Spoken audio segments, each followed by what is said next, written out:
Hello, hello, hello, hello. Hello, hello, hello, hello.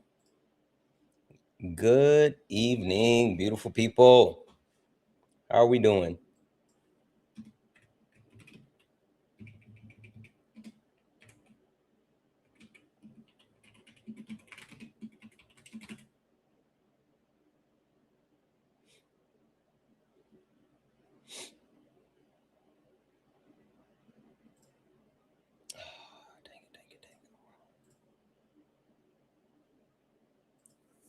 Dang it.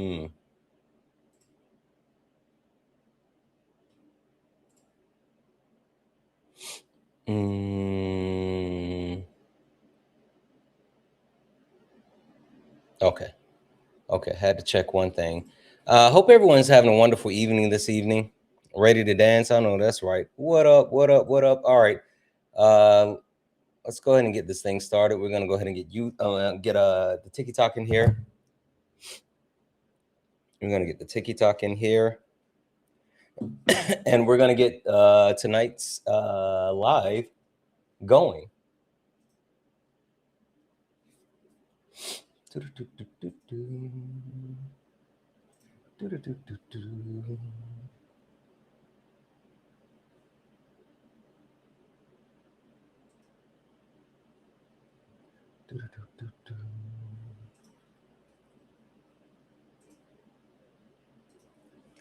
Hello, hello, hello, hello, hello, hello. Hey, Tess.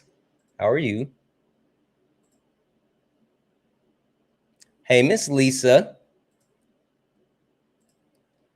Let's do this.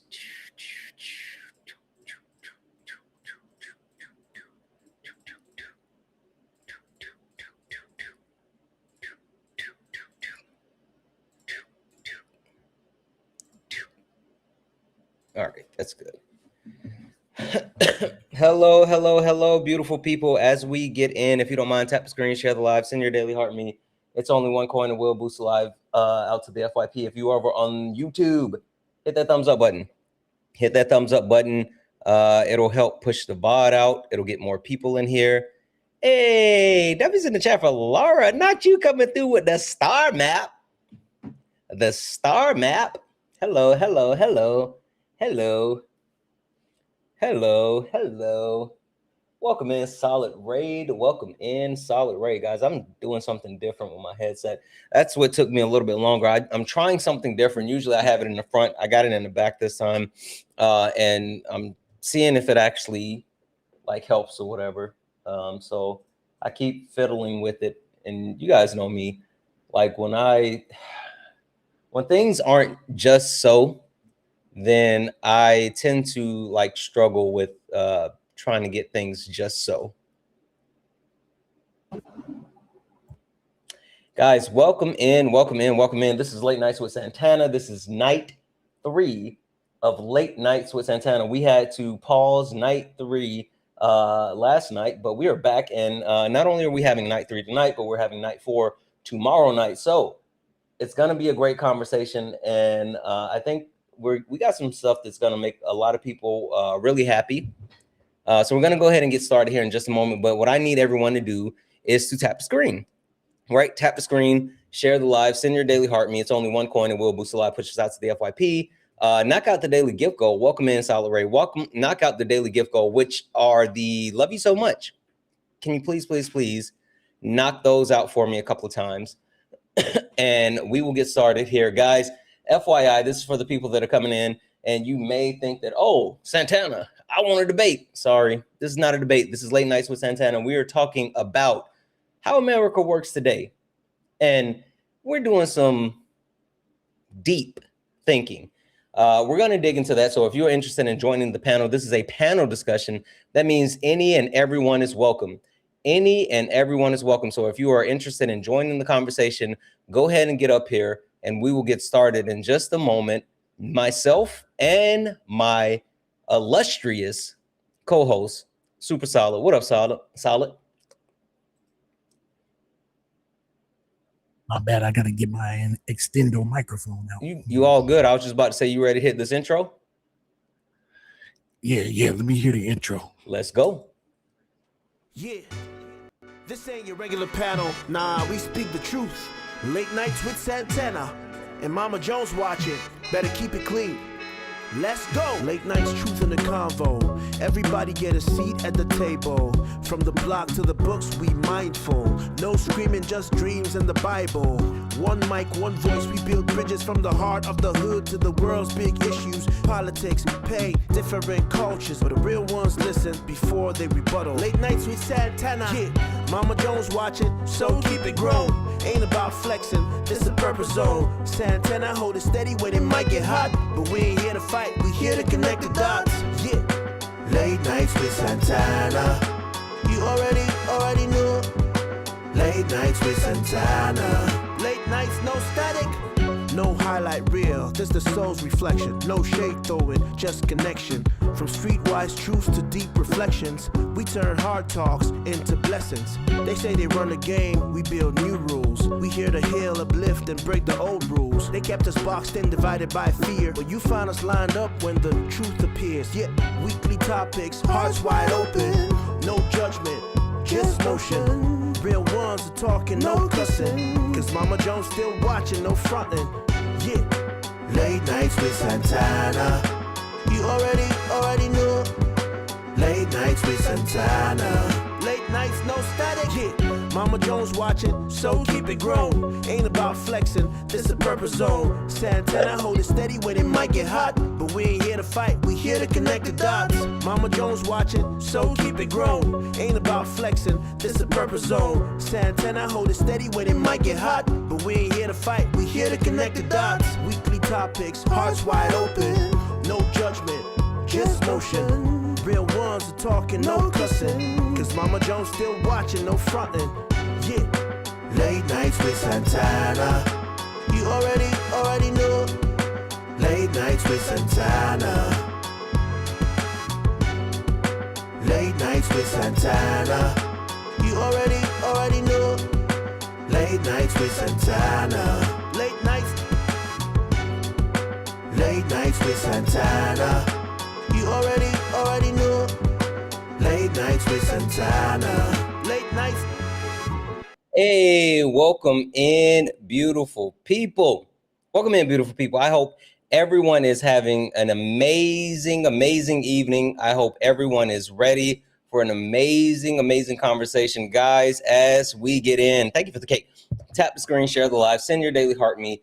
It's only one coin. It will boost the live and push us out to the FYP. This is night 3 of our special topic, which is how America runs today. Now, guys, for anyone that has been able to join this conversation this week, first and foremost, thank you. Thank you for being here. Thank you for actually joining in this important discussion. And I am so happy, so very happy to be able to not only host this topic, but host Solid. And with that being said, host you.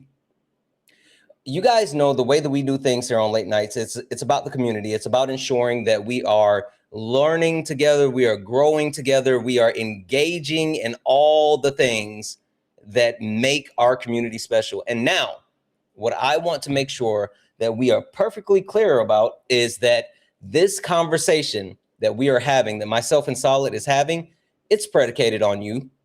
It's predicated on class participation. That means we need not only you guys tapping the screen, sharing the live, sending your daily heart me, supporting the live through the pay links, Cash App, PayPal, Venmo, over on YouTube, sending a super chat, hitting up Solid's GoFundMe, and actually supporting this amazing film effort that he's putting in. All of those things are great. Tapping the screen, all of those things are great. But more than that, we need you guys to come up here and join the conversation. We need you to join the conversation. We can't do this by ourselves.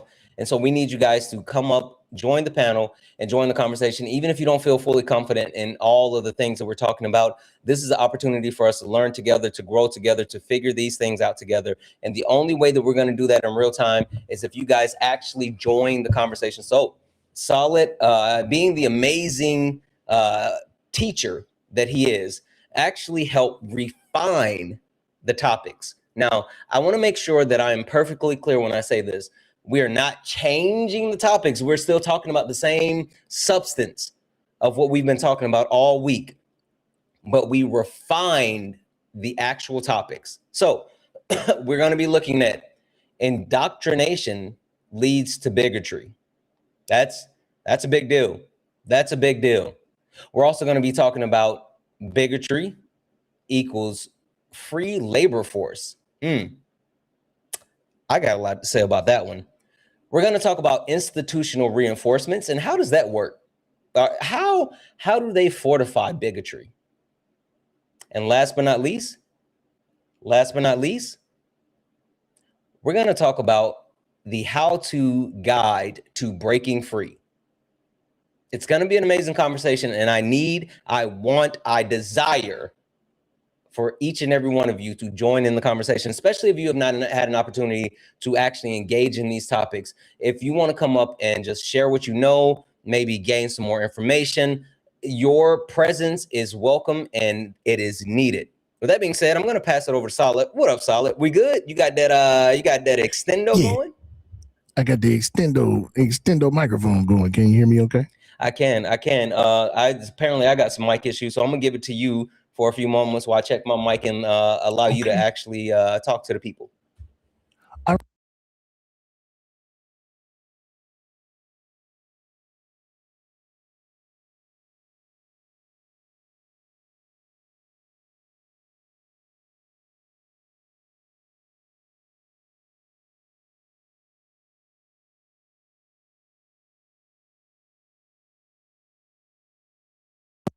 Is up.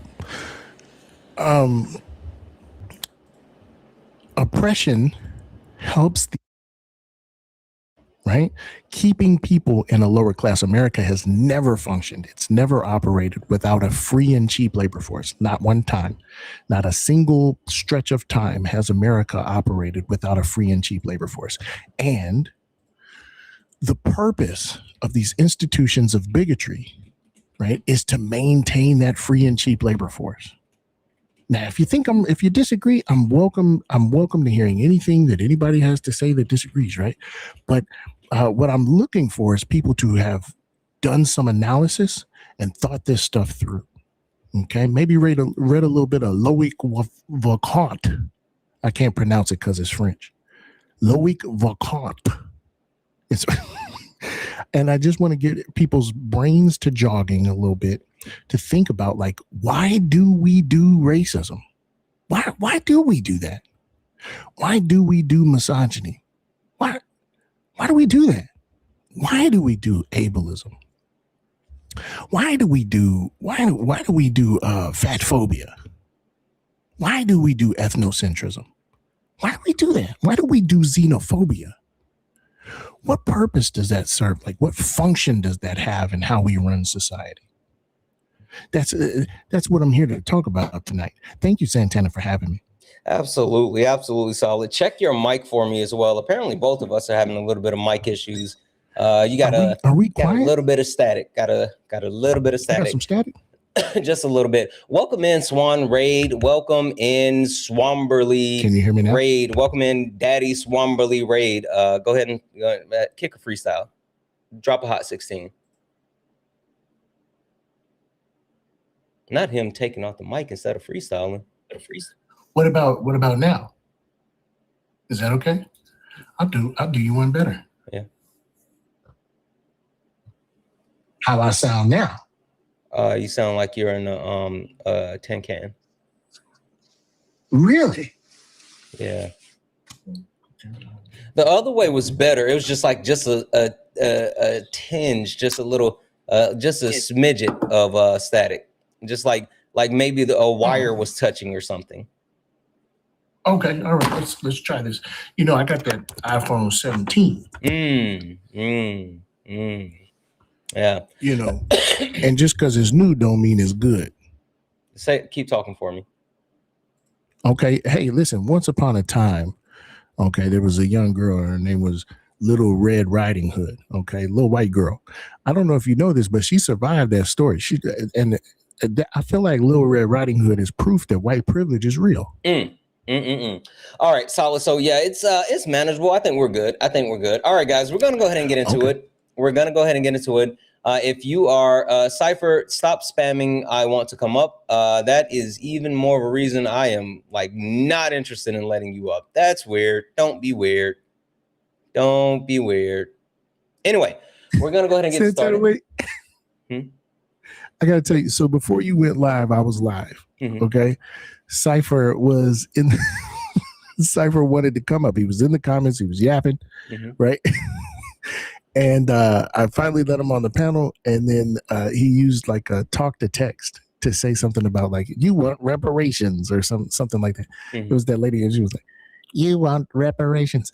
And it occurred to me that he loved racism more than he had stage fright. Right? Like he out racismed his stage fright. He found a way around his stage fright so he could get to the racism. I just think that's amazing. It is. I'm looking at the request, and apparently they're in here tonight. I don't know. This is interesting. Let me take a whole step back. For the people that's in the request, I'll say this again. You may see me and you may think, hey, Santana, I'm ready to debate. This is not a debate. Guys, please hear me when I see this. If you are in the request and you think that you're coming up to debate, this is not a debate. This is late nights. This is a panel discussion. This is an opportunity to hear each other, to learn, to grow. So we are here to learn, to grow as a community. I repeat, this is not a debate. So if you are, for some reason, a debate bro, if you're someone that I, upset from, one of my other excursions, I'm sorry. This is not where we're going to do that. If you're interested in joining the conversation and being a productive part of the conversation, then you're welcome. Cypher, absolutely not. You can just go ahead and pull your request, bub. Anyway, I'm going to start bringing people in. If you're over on YouTube, Twitch, Instagram, and you would like to actually join the conversation, guess what? You don't have to leave where you are. The only thing that you have to do is click the link, and I will start bringing you in. And guys, please, as we come in, please, mute yourself, and we will get started. I'm going to bring this person in just because I want to see how this goes. I don't know if they're going to load up. There Hello. What's up, Earl? Oh, 1 second. Well, I listened to you guys on your first thing you did here. And I wanted to relay my experience in corporate America. Because I was one of those guys. Well, hold on 1 second, Earl. We're going to do introductions, and then and I'll get to you. Okay. All right. Hold tight. Just a second. So listen. 1 second.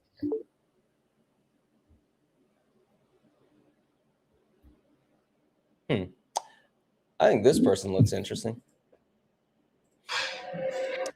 All right, perfect. And then we got boom over here on the old YouTube. All right, guys, we're gonna go around the horn and do a quick introduction. And so as we do these introductions, let's make sure it's just a brief, 1-2 line introduction. This is not the meat and potatoes of the conversation yet. We are just doing the introduction. I'm gonna start with Earl. Earl, how are you? Oh, I'm going to send you a request to come off mute. I'm willing to guess you may not know how to do that. Earl? Okay, did it work? Yeah, that worked. All right, Earl, how are you? I'm doing fine. I appreciate everything you do, and Dean and Parker. I've learned a lot. You've changed how I look at other people. I'm not a perfect person yet, but I'm hoping to get there. Okay. Well, listen, we don't need perfect. We just need effort. And I promise you, it sounds like from the people that you follow, thank you for, hanging out. But I think this is going to be the perfect opportunity to actually stretch the limits of what you do know, and let's see if we can shake some things up. Earl, question for you. What is your understanding of how the world currently works? I'm sorry, how the United States of America currently works today? Our political system is broken, I think. Hey. Well, I disagree a lot with SCOTUS. What things the administration is doing is disgusting. Most of it, probably all of it's illegal, but everybody still jumps on that bandwagon. Okay. All right. Hold tight for a second, Earl. Like I said, I think it's going to be an interesting conversation. All right. Not Johnny Boy running. See, that's why I said I wanted to bring Johnny Boy up, because he's one of those people that normally come up to crash out solid, and I didn't give him the opportunity to like do the weird stuff, and so I'm assuming that since he couldn't do the weird stuff, he made the decision to leave. Yeah. Chad, Gotta how set are those you? boundaries. Yeah. Hello. Hi, Chad. How are you? I'm good. Good. Chad, can you tell me, and from your perspective, how does the United States of America work today? In my opinion, the United States is a white supremacist, fascist, capitalist hellscape.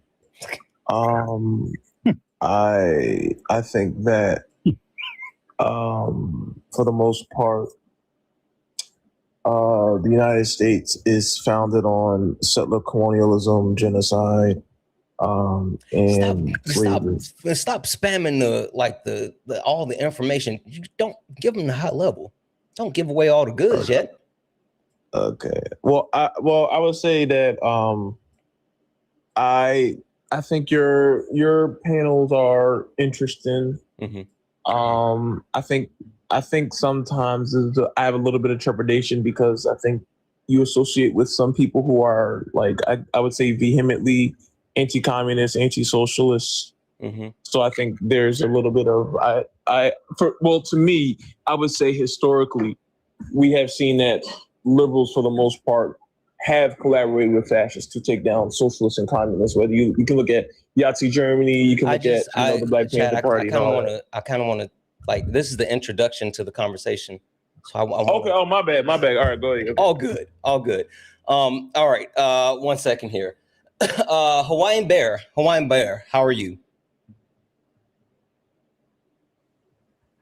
I'm doing great. How are you? Good. Hawaiian Bear, can you tell the people how, in your opinion, how does the United States of America work today?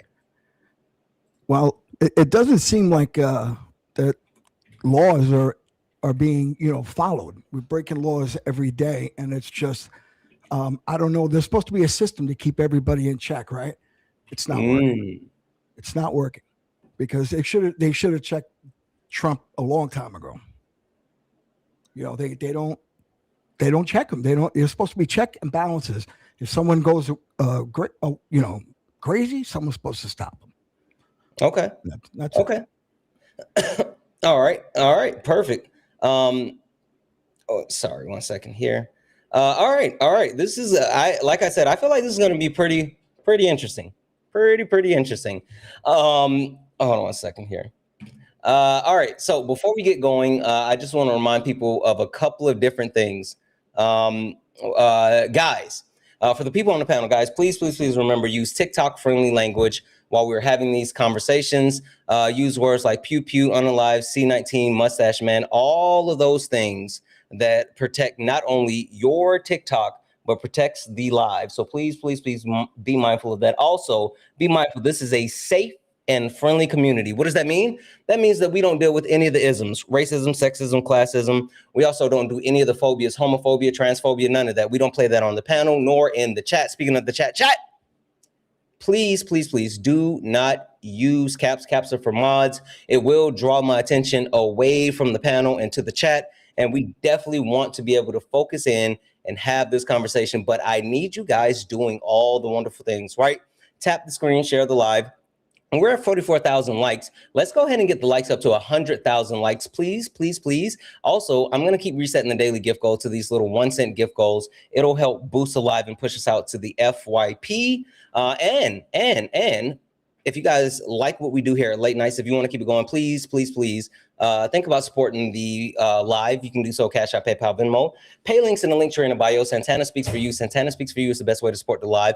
If you're over on YouTube, you can send a super chat and I will read that out. But even more than that, guys, we have been doing something special all this week. I'm super excited about this. Solid, do you want me to give them the breakdown or did you want to speed run them through what we're doing? Either one. Yeah, just real quick. While I was running around doing imperialism in my 20s, I experienced a whole bunch of racism. Okay. I would like to, I'm working on a project where I want to infantry battalion. This is a battalion with a lot of notoriety. They stormed Normandy. This is that same battalion, right? I think it would be really helpful and really useful to shine a light on the experiences of Black soldiers. I think that if we do it from a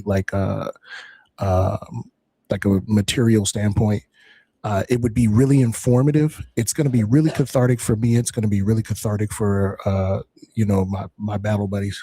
Okay, so I just would really like some support and some help with that. I think it's wonderful. Everything you do, every little step I take, you will be there. Thanks. Absolutely. Guys, I'm going to keep bringing it up and we're going to keep track of how much we're able to raise. Solid has a GoFundMe. It's in his link tree. It's in my link tree. It's in Ari's link tree. It's in Swan, Petty. It's all over. So please, please, please, we got it running in the poll. This is something that needs to happen. This is something that's absolutely amazing. And we need to put our energy, effort, and time behind it. So I will be tracking this throughout the night.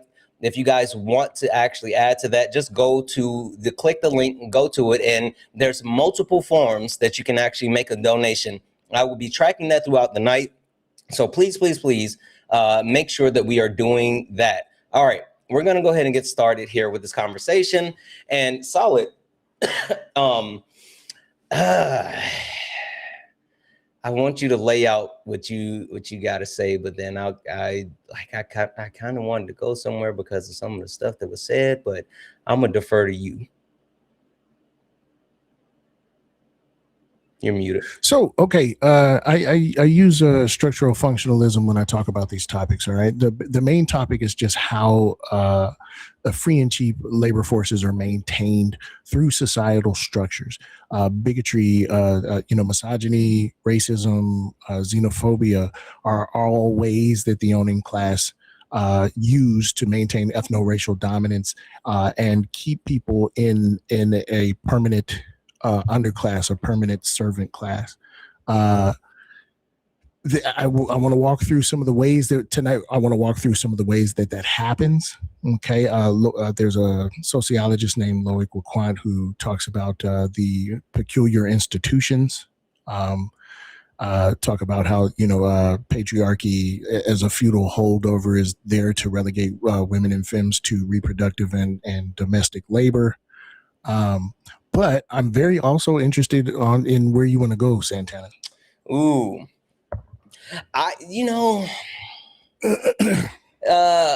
both Earl and Hawaiian Bear said something interesting, and they were talking about, politics and how things aren't working the way that they should be working. And Solid, I disagree with them.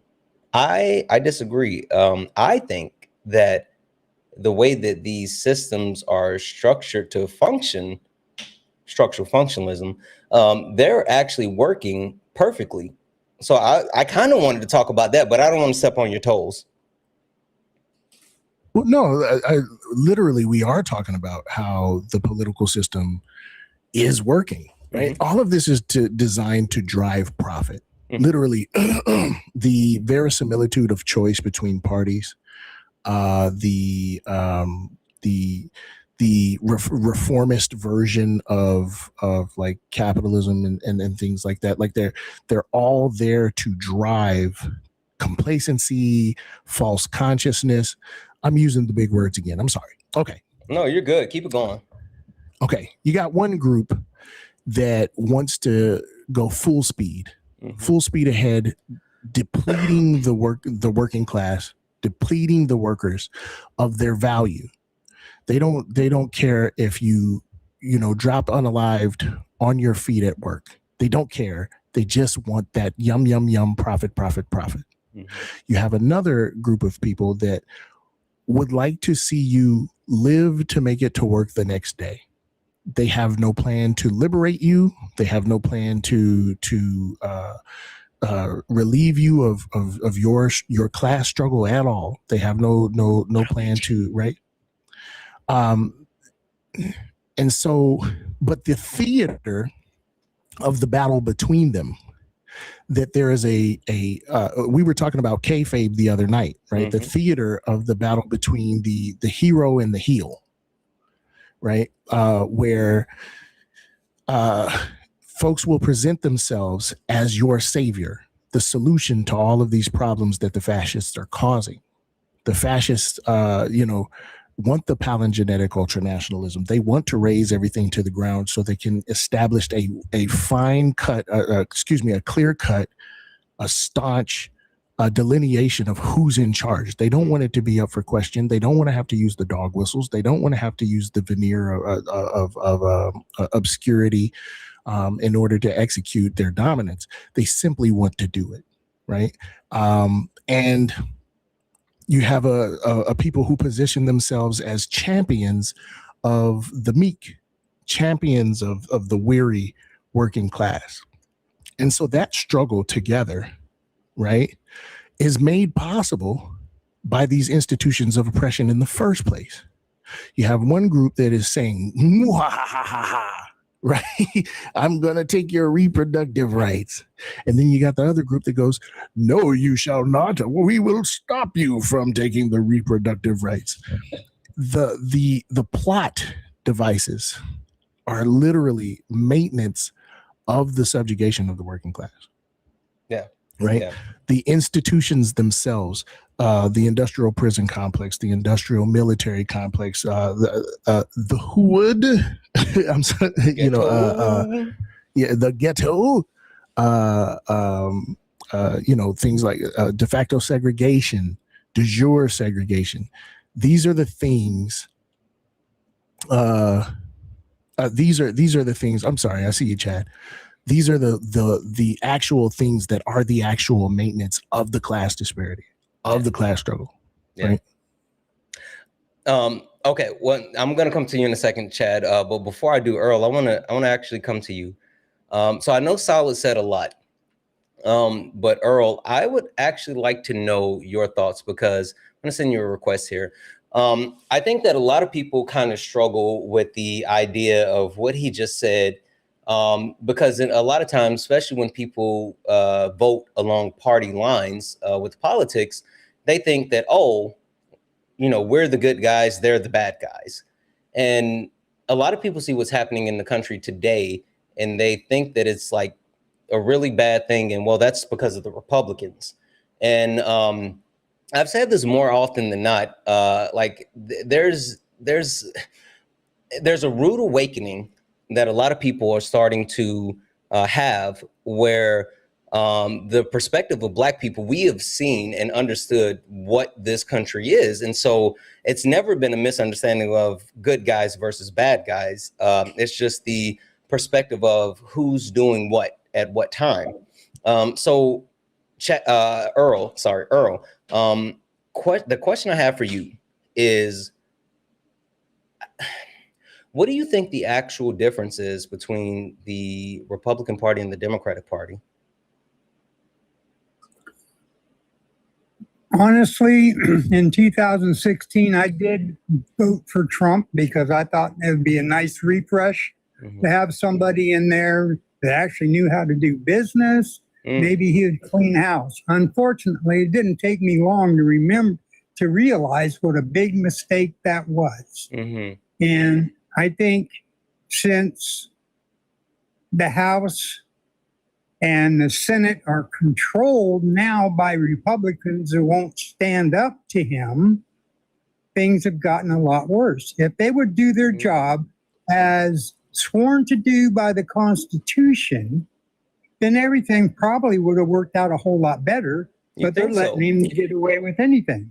Okay, so let me pause you for a second. So Earl, I want to get your perspective on this. My wife and I were having a conversation the other night, and we're talking about what has happened, right, since Trump has taken office.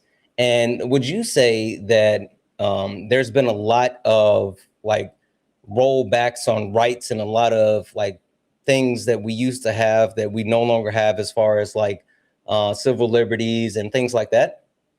Of course. Okay, perfect. How long has Trump been in office? First time, 16 to 20? No, just this term. Just this term. Oh, a year and a half. Okay. So let's talk about the things that were lost. I know personally, like a really big thing for the Black community has been the gutting of the Civil Rights Act, the Section 2, which comes to voting. Over the last couple of years, the overturning of Roe v. Wade, which gave women access to federal protections for abortion, and then also the subsidies for the ACA, which has kicked 17 million Americans off of healthcare, which is also shutting down a bunch of other facilities across the country in rural areas. Can we agree that those things have happened? Yes. Okay, perfect. How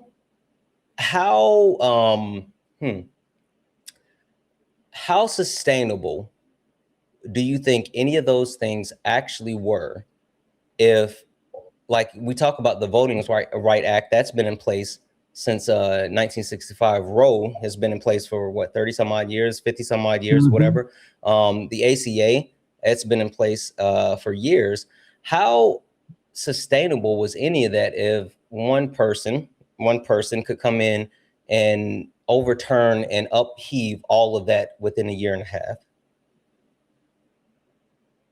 Under that condition, it's not sustainable because everything was taken away from everybody. Do you think it was sustainable when these actual things were put in place? Yes. Really? Okay. All right. Hold that thought just for a moment. Chad, coming to you. I know you said you had something you wanted to add on to what Solid was saying, and then I got a question for you as well. Okay. Yeah, I think Solid's point makes sense. I think right now, I would argue we don't really even have like a party, like you mentioned, like the working class. So I would say we don't even really have a party for the working class. I think we have right wing. Yeah, I think we have a right wing party and then a far right wing party, at least right now. Oh, you're talking about in politics, not people. Yeah, politics. Yeah. Oh, okay. Yeah. I thought you were talking about people. I was about to say, okay, no, I'm sorry. Go ahead. No. You got it. I'm talking about when we talk about politically from electoral perspective. Yeah. We have a right wing party and then a far right wing party, and I think that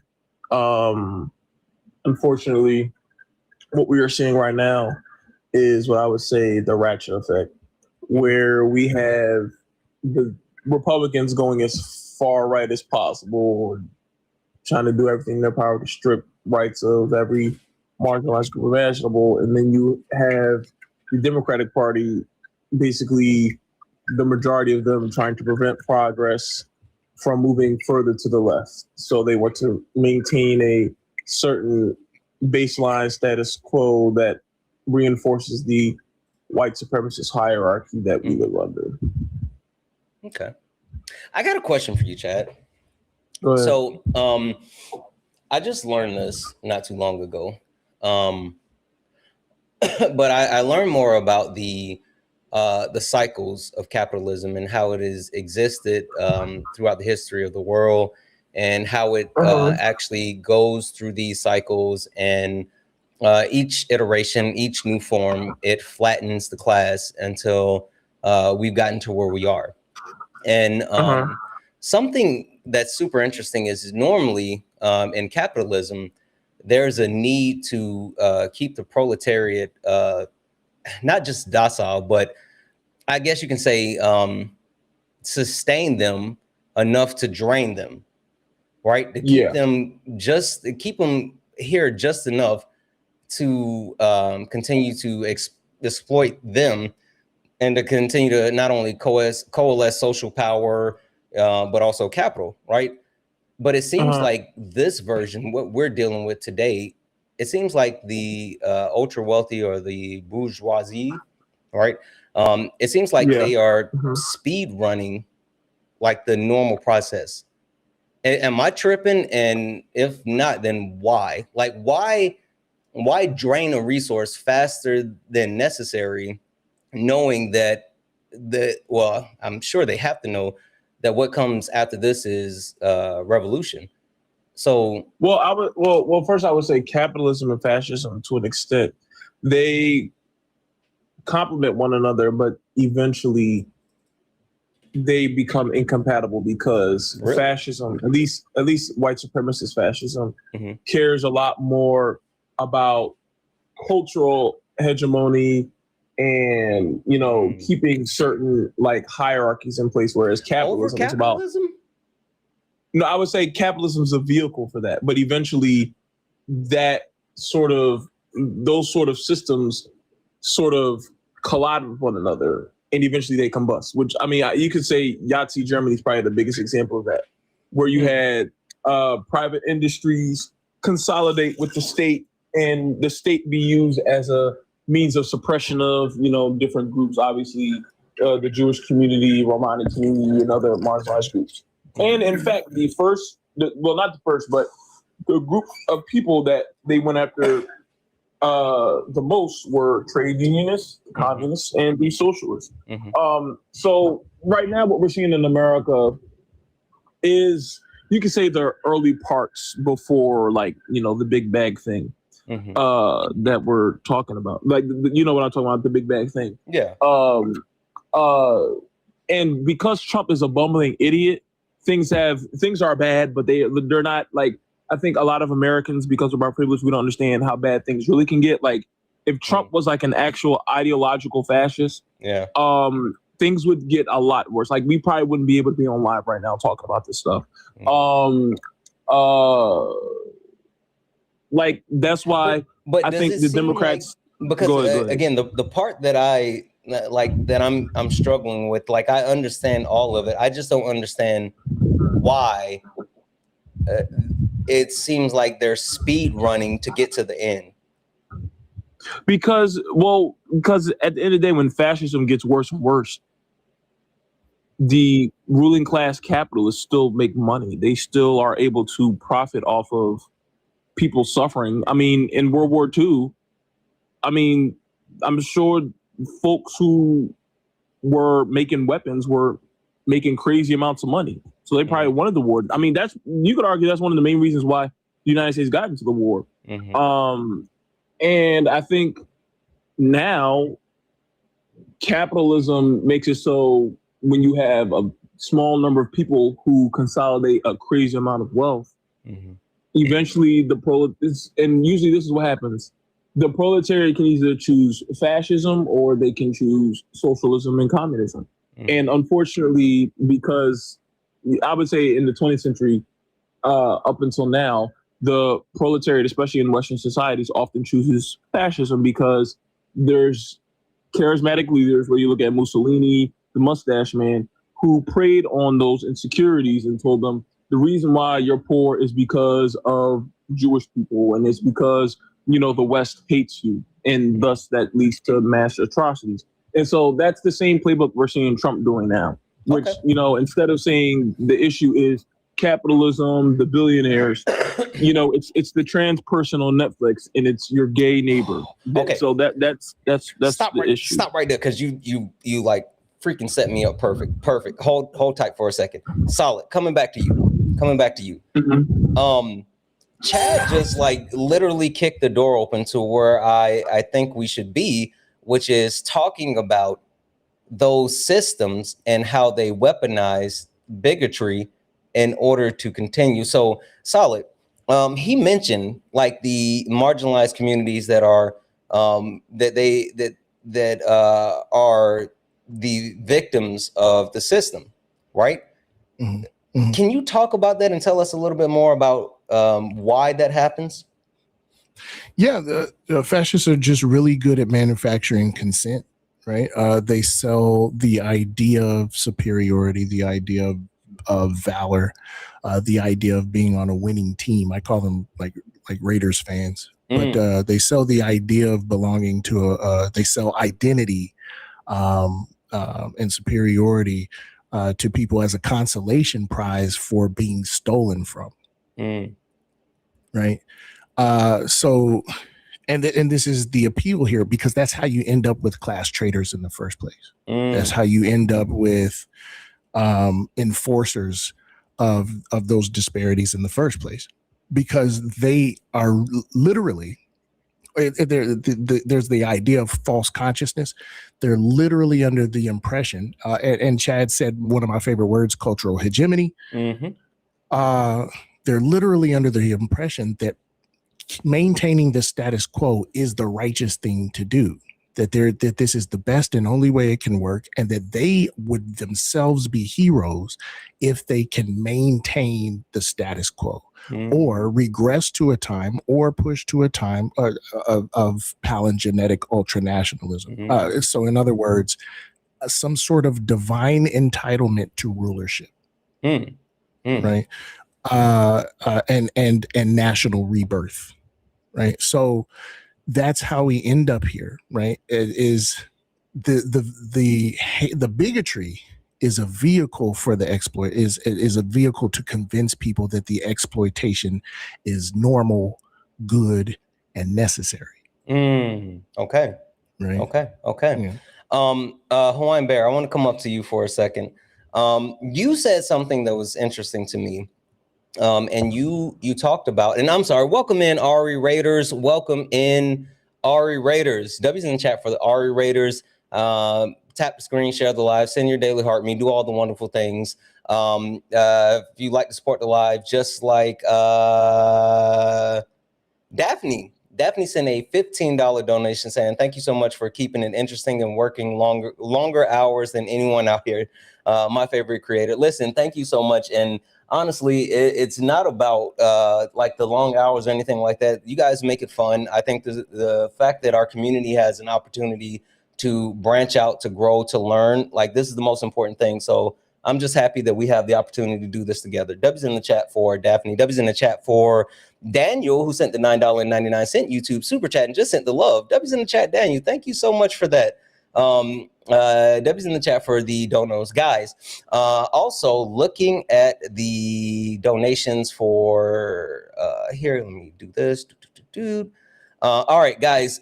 While donating, I appreciate the heck out of all of you. The big thing that I want to make sure we're driving attention to is the fact that we are looking to raise money for the effort of Solid making his film. Solid is looking to highlight the voices of the Black soldiers from the 2nd 16th Infantry Battalion.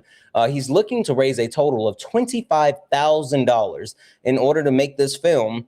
And this film will be allow these Black soldiers to have their voices heard. They are someones who was supposed to be looked at as heroes, but even as someone going into the military looking to quote unquote serve their country, they were still overwhelmingly victims of racism and silence. And this is our opportunity to help.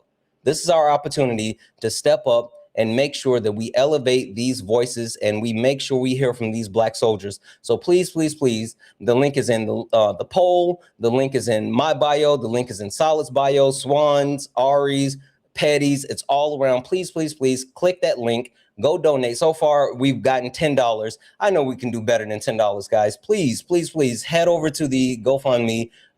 Drop a donation. I'm going to be keeping up with all of this. So please, please, please show Solid some love. That's the main reason that we are ensuring that we are here. So the message that we're getting out today is the message that we can get out from the Black soldiers' perspective, and we can all learn and grow together. All right. 1 second here.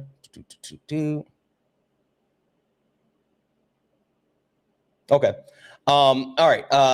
Hawaiian Bear, I want to come to you because you said something that was super interesting to me. You brought up like the Supreme Court, right? And when you brought up the Supreme Court, you talked about how like they were not necessarily upholding the Constitution and things like that. And I the question I have is understanding that the Constitution is supposed to be the law of the land for the United States of America. And I know you've heard me say this before. Hawaiian Bear, who was the Constitution originally created for? White men who own property, who own land. Perfect. Now, understanding the origination of the Constitution, while there may have been some changes, when we talk about what Solid was talking about, right, the indoctrination to bigotry to uphold these systems, whether we talk about race, whether we talk about gender, whether we talk about sexuality, all of those things, the Constitution has been weaponized against the marginalized communities. So I guess the question I would have is, what faith do you actually have in the Constitution when the Constitution has been weaponized to harm marginalized communities? And I understand that. It's just that it has to. I mean, there has to be some law in the land, right? And I understand that it doesn't benefit, us. I'm dark skinned, so I understand that. But it's let me see. It's more like the Constitution is supposed to be a living and breathing, right, document. We're supposed to be able to amend it at any time that we feel it needs amending. I just don't see us amending it so much that we're going to rewrite the whole thing. I know you spoke about rewriting the whole thing from scratch, the Constitution, because it wasn't meant for everybody. I just don't think that's, I guess, a realistic goal is what I'm saying. So we have to fight for what we have. I mean, that's interesting. So you're saying we should look for compromise.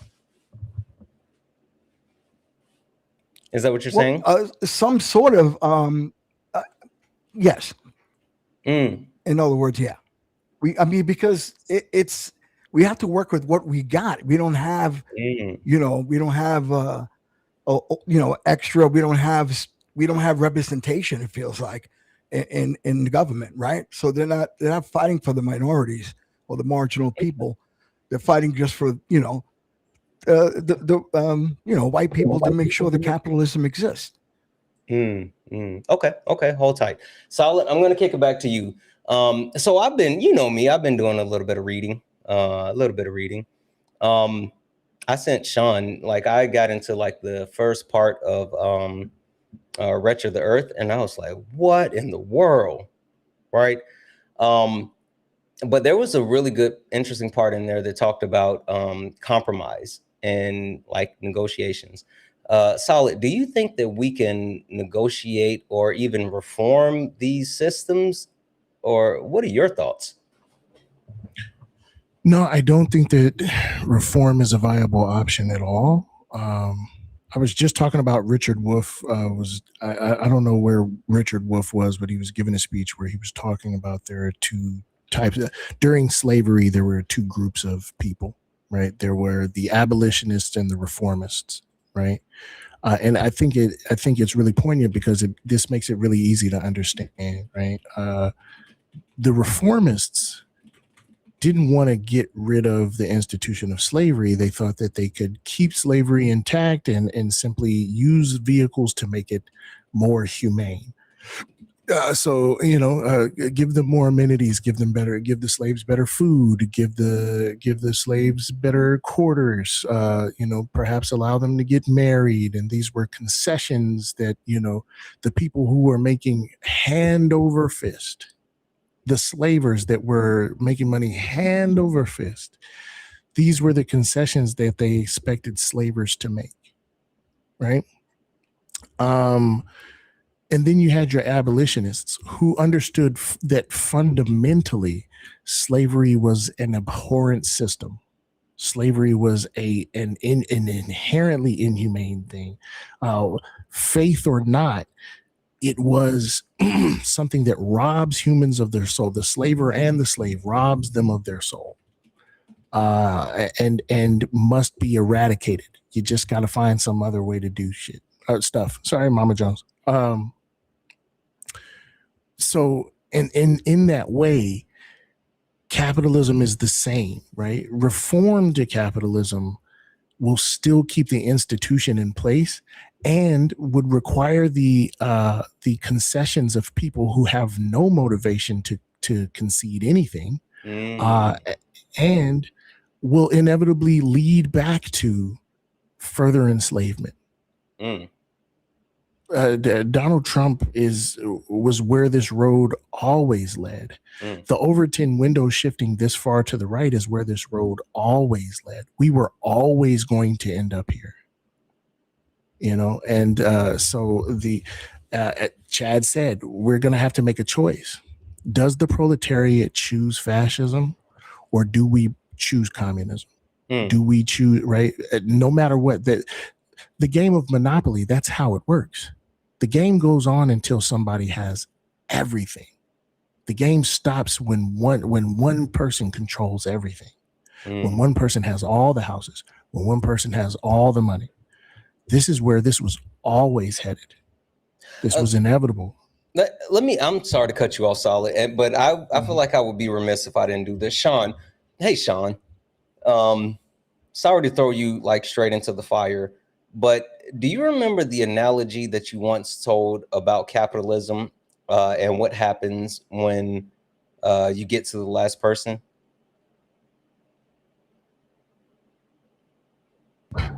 Be more specific. There's a couple different analogies I use like that. I didn't want to give it away, but it's like you talked about, like, even if there's two people with all the money and then it's one person, and then what happens with just the one person? Yeah.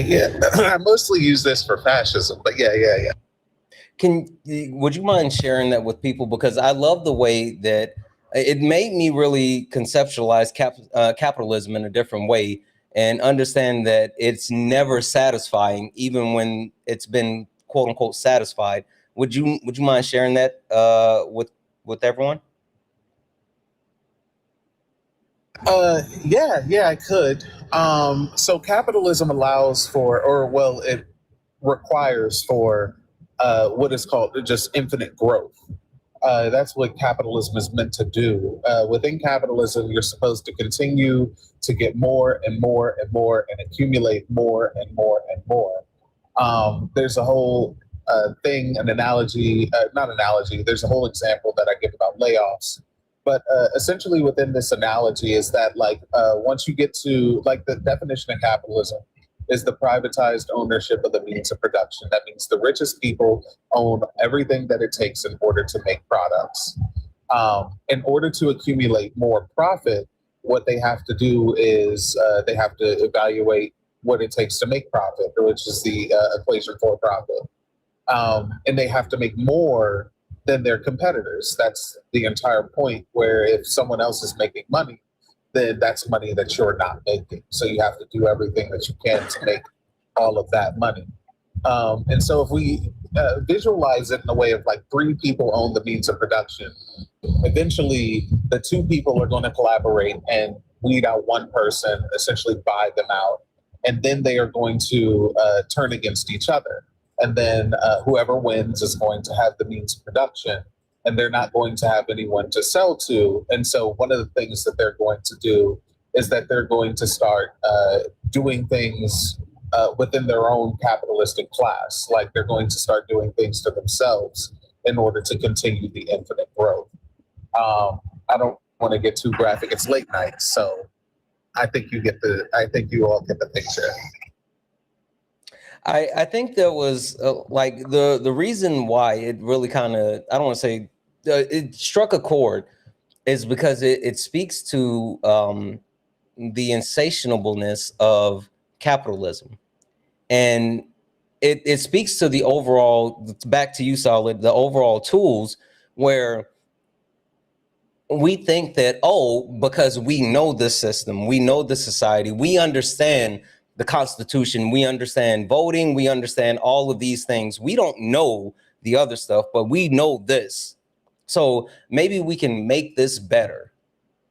And I don't know. I mean, I think it's hard for people to understand that the systems that we're seeing, like the reason why it's bad is because overall it was never meant to be good to benefit the majority. It was only meant to be good for the minority.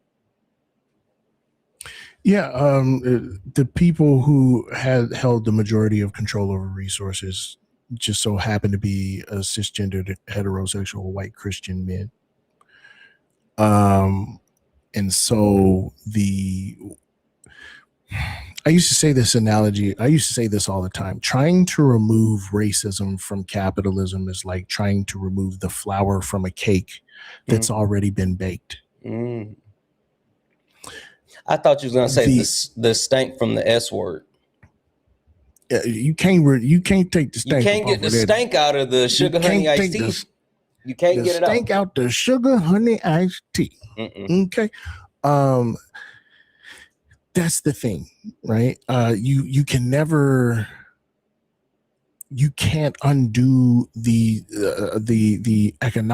oppressive economic system and just hope that the bigotry and the bigoted institutions will disappear. There must be a holistic approach. You have to fight all, right? If we got rid of capitalism today, racism would persist in the name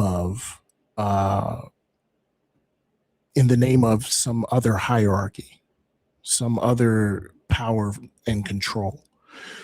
And so you have one that says, have you ever been in a debate and somebody said, well, we'll never get rid of racism, or they'll say, we'll never get rid of patriarchy, right? There will always be greedy people, right?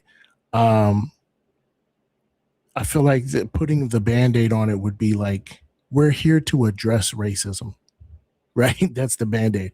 We're here to address ableism, and addressing that without doing the holistic approach and saying, well, the reason why these things happen, right? Patriarchy was there to fuel feudalism. Racism is there to fuel capitalism. And they've become social norms, social structures. They're there to be what they are, right? They're there now. We're stuck with that, right? The same way, like when I was in Baghdad, right? People who weren't even Muslim would greet you with God's name, right? Certain things would just became like certain things that were from the religion ended up becoming part of just the cultural norms. And in that way, capitalism has become part of our cultural norms. The bigotry, the hierarchies have become part of our social norms. And so that's all I'm saying. I'm saying that all of these things they have inner workings, and the bigotry all serves a purpose. They all serve a purpose. Yeah. All right, so this is what I want to do. I'm going to come back to you, Earl, and then Hawaiian Bear, and I'm going to afterwards I'm going to swap you two out and get a couple more people in, introduce the new people on the panel. We're going to keep the conversation going. Earl, I want to come back to you because you originally came up and your perspective was more so leaning on the premise that, well, it's the Republicans and we need to get the Republicans out and try to work on the system and everything. And then you also said that you wanted to give a perspective from basically the business world, right? Corporate America. So I guess the last question I would have for you is understanding what Solid just said and how Sean just articulated the consumption of capitalism. Understanding that our country continues to drive towards a place where corporations make more and more and more profits every quarter, and everyday people have less. We have less money, have less resources, we have less time, we have less health. My question is, even if we do get Donald Trump and the Republicans out of the office, how is that going to change the way that corporations benefit from the political system, no matter who's in power? If he isn't in charge, I don't think it's going to make that big of a difference. Personally, what has been done in his period in time here is going to take a long time to fix. It's not going to be an overnight thing. You can't expect our system to go back to like it was. It Wait, has do you to be want it to go back like it was? No, I want it to be revamped in such a way that this cannot happen again.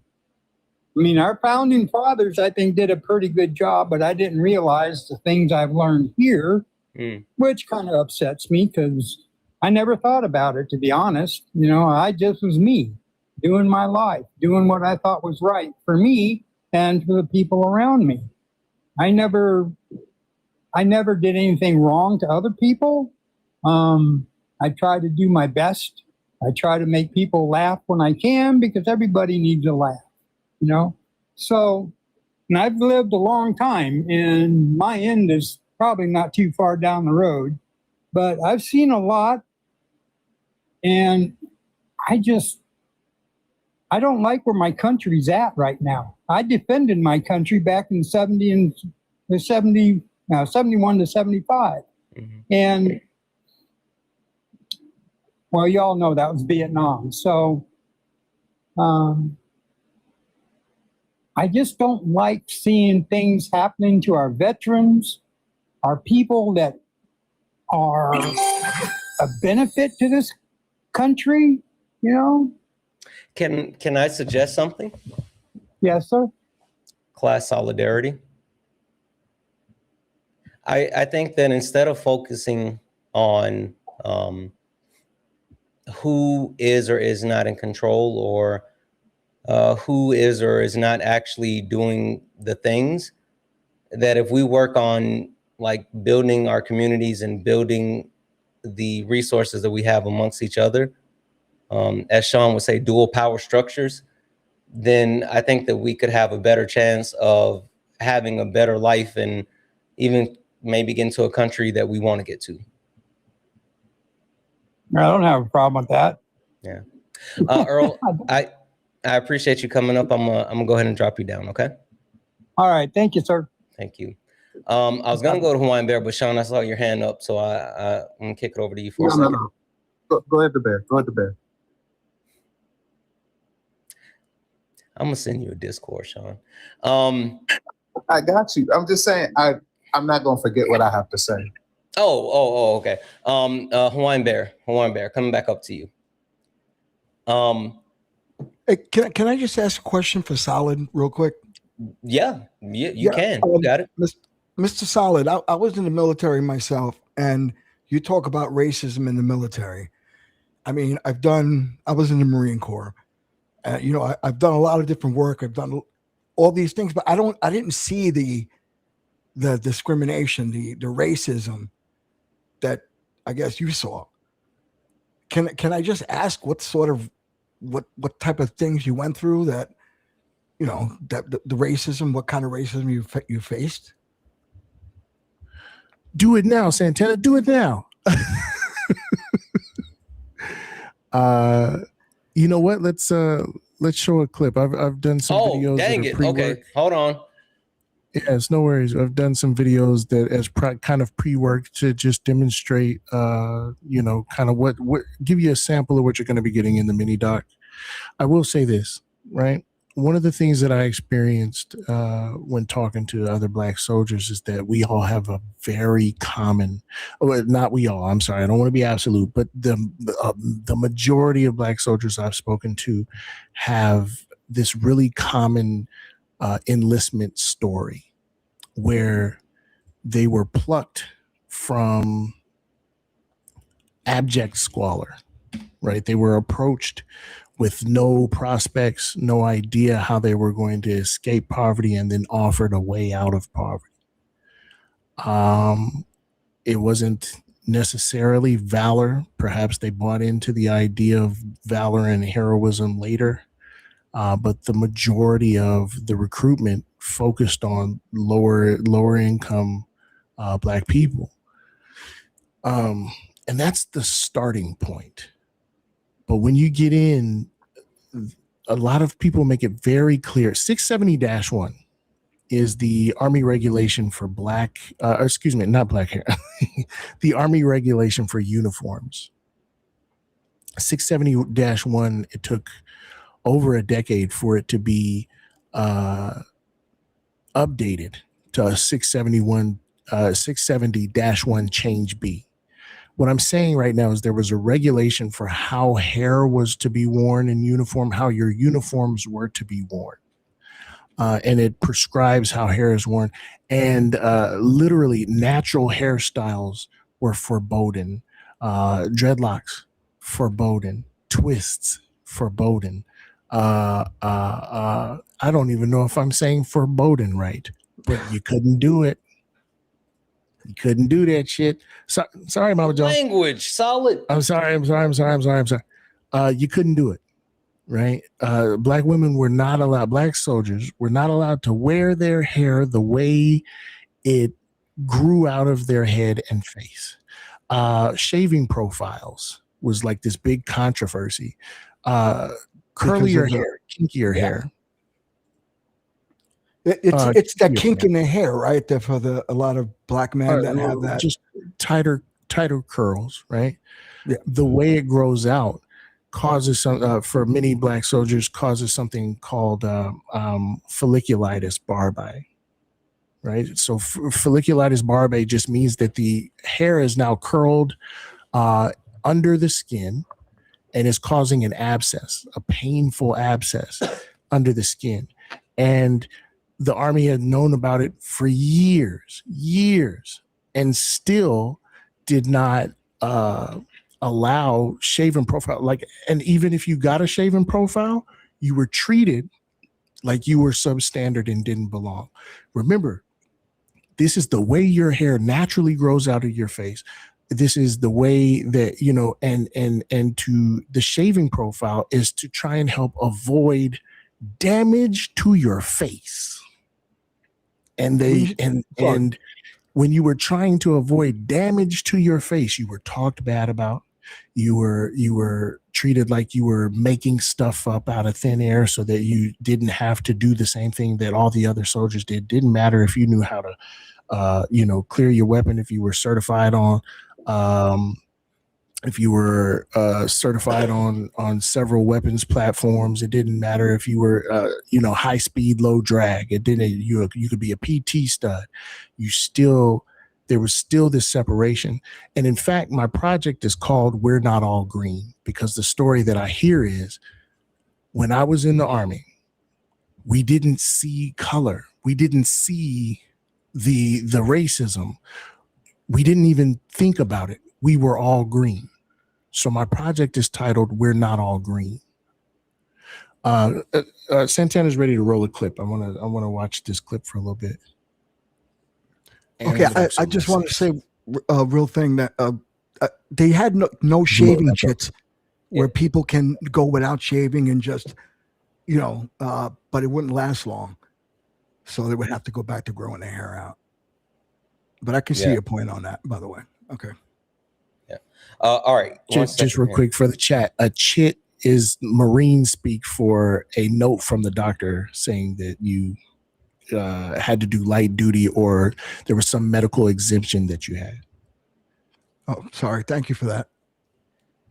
All right. 1 second. So we're going to go ahead and play this. I haven't tested this, so if it's echo, give me a second, but let's see.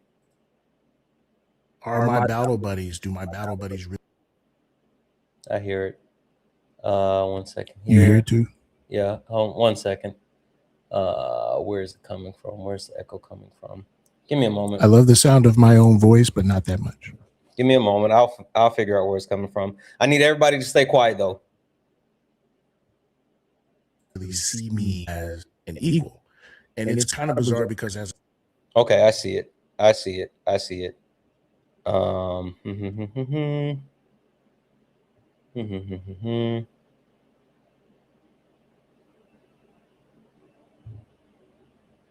the medic, they're going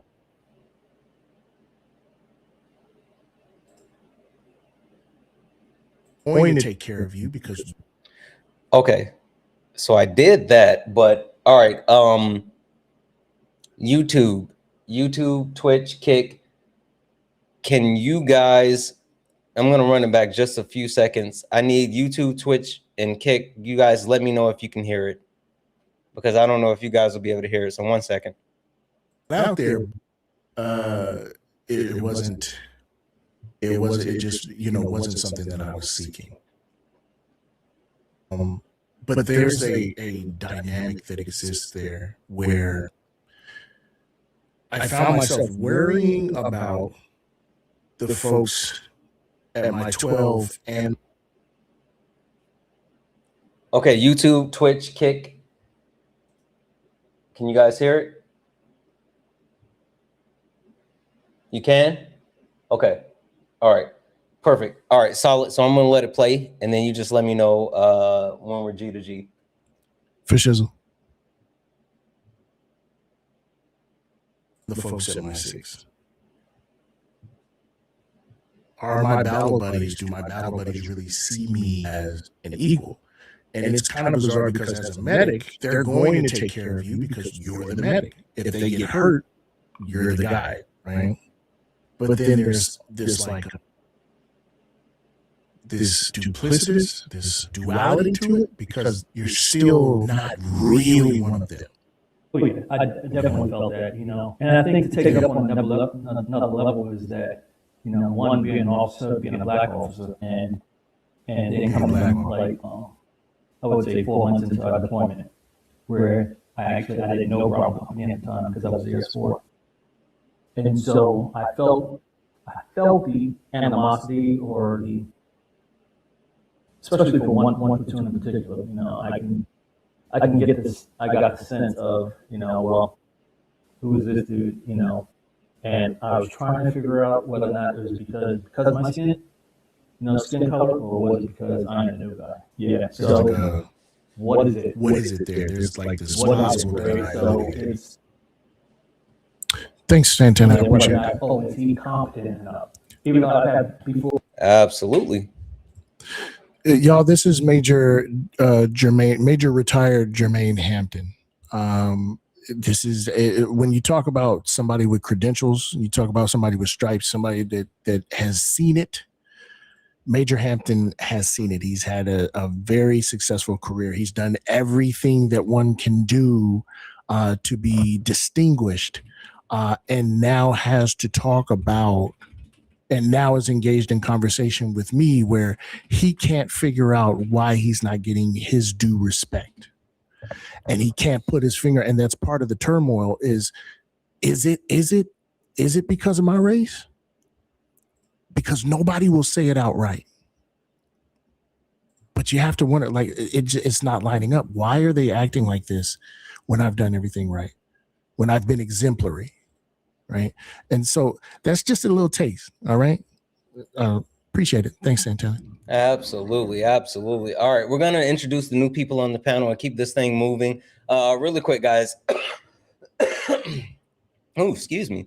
Debbie's in chat for Carrie for the $10 donation. Carrie said one time for super solid, and thanks to you, Santana and Solid, and then named a whole litany of a bunch of people for all of your voices, a bunch of Black creators. Debbie's in the chat for all of them.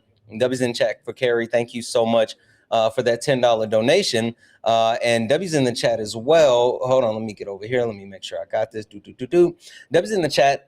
This is where we are tonight with the donations, guys. So Solid was just talking about his short film that he's working on, and the film he's looking to raise $25,000. We started the night at $10,210. We've added $95. Please go over to the GoFundMe. The link is in the link tree in the bio. In my link tree, Solid has his own little special thingy, and he has like a cool picture with a graphic that I made. The Solid, did you ever take a look at it? I ain't know that. I gotta go look at it. Hold on. I done made the cut. Like, Anyway, I go done in there made and it click to on the it. big time. Click on it. But also it's in Ari's link tree. It's in Swan. It's in Petty's. It's all around. Guys, please, this is an amazing effort. These soldiers, their voices need to be elevated. We need to get this done. So please, please, please make sure that you guys are donating. Again, I'm going to keep track of this. Tonight we've raised $95. There's 773 people here right now on TikTok, right? Throw in the rest of YouTube, Twitch, Kick. Let's see, we got a grand total. Hold on, let me do some math real quick. Wait, I got a bone to pick with you. How you gonna improve on my logo? I didn't improve on it. I just took the idea from the How you gonna make thingy. You had the flames. You gonna take my logo and make it better? You know what? I just did the flames. Listen, 937 people. If everyone sends $5, $5 foot long, no pause. If everyone sends $5, then that's $4,685. Think about that, guys. I know $5 does not seem like a lot of money. And I know times are hard, things are tough, but please, please, please, please, if everyone, like the small donations make way more impact than these large donations. And I appreciate the large donations as well. But if everyone could chip in $5 to the GoFundMe, then we can make a huge dent. We can make a huge difference, and we can get Solid closer to his goal. And guys, we will all be a part of this. This will no longer be Solid's film. This will be our film. This won't be Solid's film. This will be our film.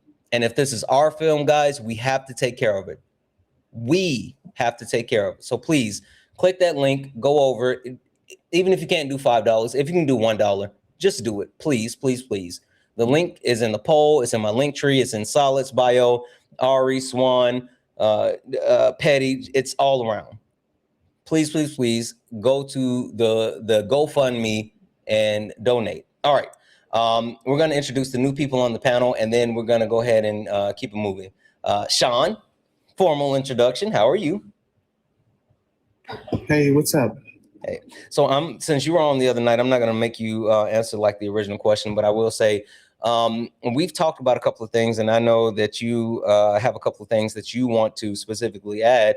What's the thing that you're most excited about speaking about this evening? The thing that I'm most excited about speaking about, I really don't know. You got to pick something. I really don't know. I like talking shit about capitalism, so I like all of it. This is late night, Oh, Sean. my bad. I like talking trash about Do some capitalism. My fault. materialism. My fault, Mama Jones. My mom just absolutely adores you too. I said, I don't know why. Sean just comes in here and starts stuff all the time. That's all you do. I'm an angel. I be in here. I am Don't an make me angel. play the song. I'm in here just chilling. Yeah. Feeling like a villain. Mm-hmm. All right. Josh, how are you? Josh, are you there? Oh, hey man, how you doing? Good. Josh, can you tell the people what is your understanding on how America runs today? I believe that how America runs today is through conditioning. I was listening to you the other night, how you were saying like the pizza analogy, how when we were little kids, we got pizza parties. And growing up, we got pizza parties then. I think that's actually solid. I think, conditioning. So, you want me to expand on that a little bit? No. Hold tight. Solid. Right. Like, did he just like that? Just absolutely clicked when he said that. Yeah. So perhaps I should cease on the cultural hegemony for a little bit. Maybe conditioning works way better. That, like, I'm telling you, when he said that, that just like, holy smokes. So, one of my mentors taught me this a while back ago. From the time that we are little kids, right? We go to school. We get told when to wake up, when we go to school, when we get to go to recess, when we get to go to lunch, when we get out of school. And well, that's just the perfect conditioning for whenever we grow up, right? We get told that we get to go to a job. We get told when to wake up, when we can go on break, when we can use the bathroom, when we can take some time off, right? So from the time that we are little kids, we are conditioned into this reality to where we are put into this box and you get told what time to do this, what time to do that. Make sense? Yeah. Yeah, and it makes perfect sense. It makes perfect sense. Okay, give me a second, hold tight. I'm gonna say this really quick because I got a couple of people I'm gonna shout out in just a moment. But guys, I know it's easy to send the payments to me because you guys may have donated before, but please, please, please donate directly to the GoFundMe. That way we can keep track of it better. So please, please, please donate directly to the GoFundMe. Go click that link. It's in the poll. It's in the bio. That'll be the best way to do it. But I'll get you guys a shout out and I'll make sure I get it over there. But it'll make it so much easier if we go directly through the link. Barbro, is that Barbro or Barb? Hi, Barb. I'm Barb. I'm just me. Hi, Barb. How are you?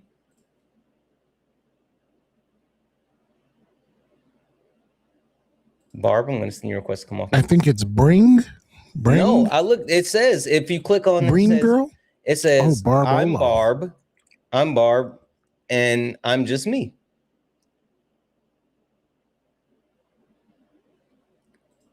Barb, are you there? I know what you guys are saying, but look at the look.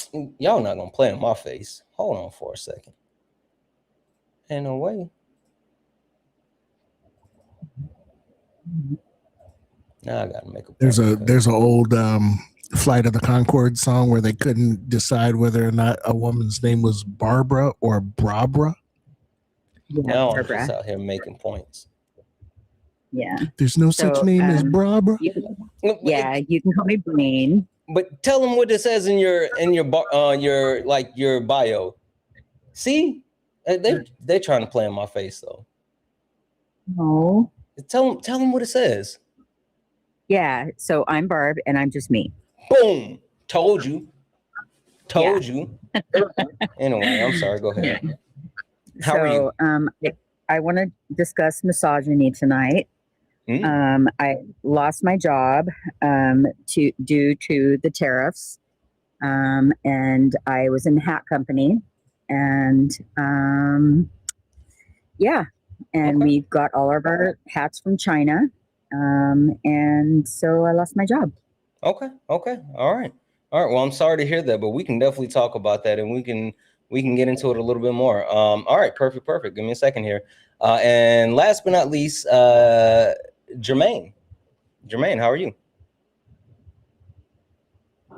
What's going on? I'm doing good. How are you? Good. Jermaine, can you tell the people what is your current understanding of how America works today? As if from my current understanding, America, it operates on, I feel like it's very foundation, right? I think it operates on, racial capitalism. This is how it operates. That's how it was founded, and that's how it will continue to operate. So that's just like my short term, how I want to view it, but I feel like it's a very in-depth, but I think racial capitalism is how this country continues to run off of. Okay. Solid. I'm going to give you the floor. I will let you steer the ship to whatever direction we're going to go. It's on you. Barbara, tell me about them hats. So we get all our hats from China, and the tariffs bankrupted our company. Okay, how did that get to misogyny? Well, yeah. So I mean, I worked myself up the ladder, and Michael Ivory didn't see any worth in me. Not the whole government name. Is Michael Ivory the CEO? Yeah. So he was the owner. Okay. And so he didn't see any worth in me. And then once the lady bought the company, and so she saw the worth in me. Mm-hmm. And so, like, yeah. Oh, I see what you're saying. You're saying that when times got hard, and by the way, this is how capitalism works, right? It's like, wages are a cost for me. I don't want to pay wages because I need my profit, you know? Yeah. And so when he was trying to figure out who to let go, who to cheat out of their money, he said, might as well go with the woman. Yeah. Yeah. And then the woman came in, she bought it, and then she say, no, I see you. I see your worth. Yeah. That's exactly what we're talking about tonight.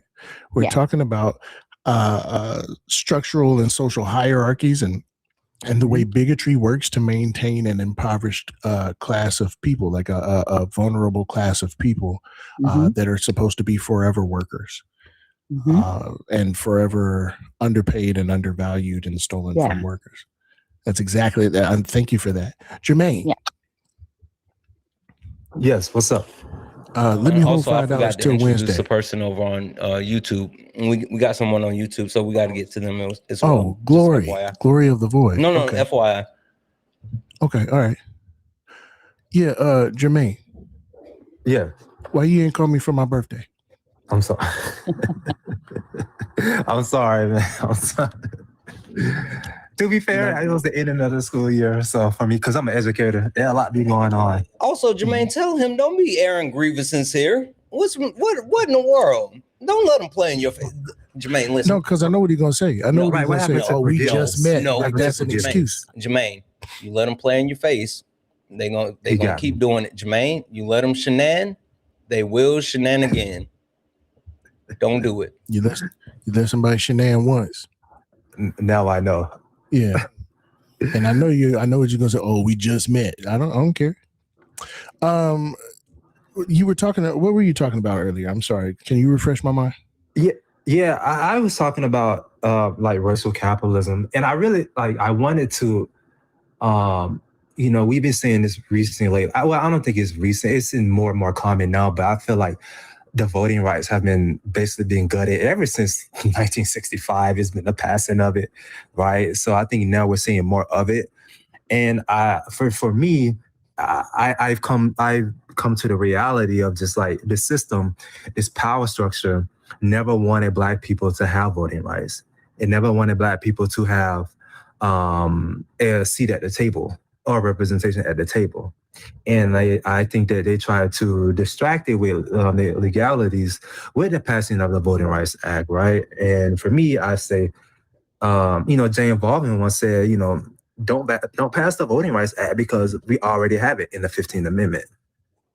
And so I look at it is that, if they're not gonna honor the 15th Amendment, they're not gonna honor the Voting Rights Act. They never were. Because why do we have to put that on top of something that's already in the amendment? If they're not going to honor that 15th Amendment, they for sure never was going to honor the passing of these Voting Rights Act. And for me, we have to decide on it every year. Right. You would. They have to recertify it every 25 years. Recertify it every 25 years. Yeah. Oh, okay. All right. Cool.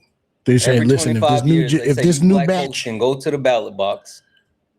If this new batch of Blacks don't act right, then we going. Okay. All right. Okay. Thank you for that.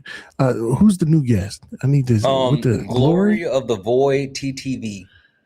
Glory of the Void. That sounds. Yeah, I'm trying to fix the crop. That was on me. I put the wrong one up. It sounds very Lovecraftian. Is it? Glory of the Void. Are you there? You have to come off mute.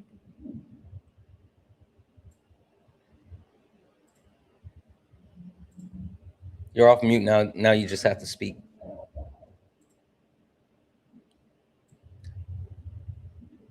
Speak, Buddha Rega.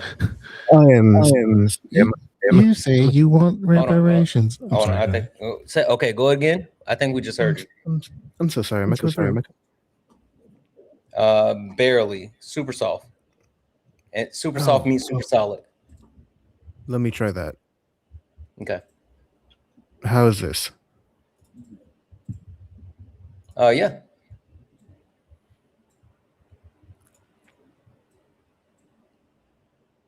Are you there?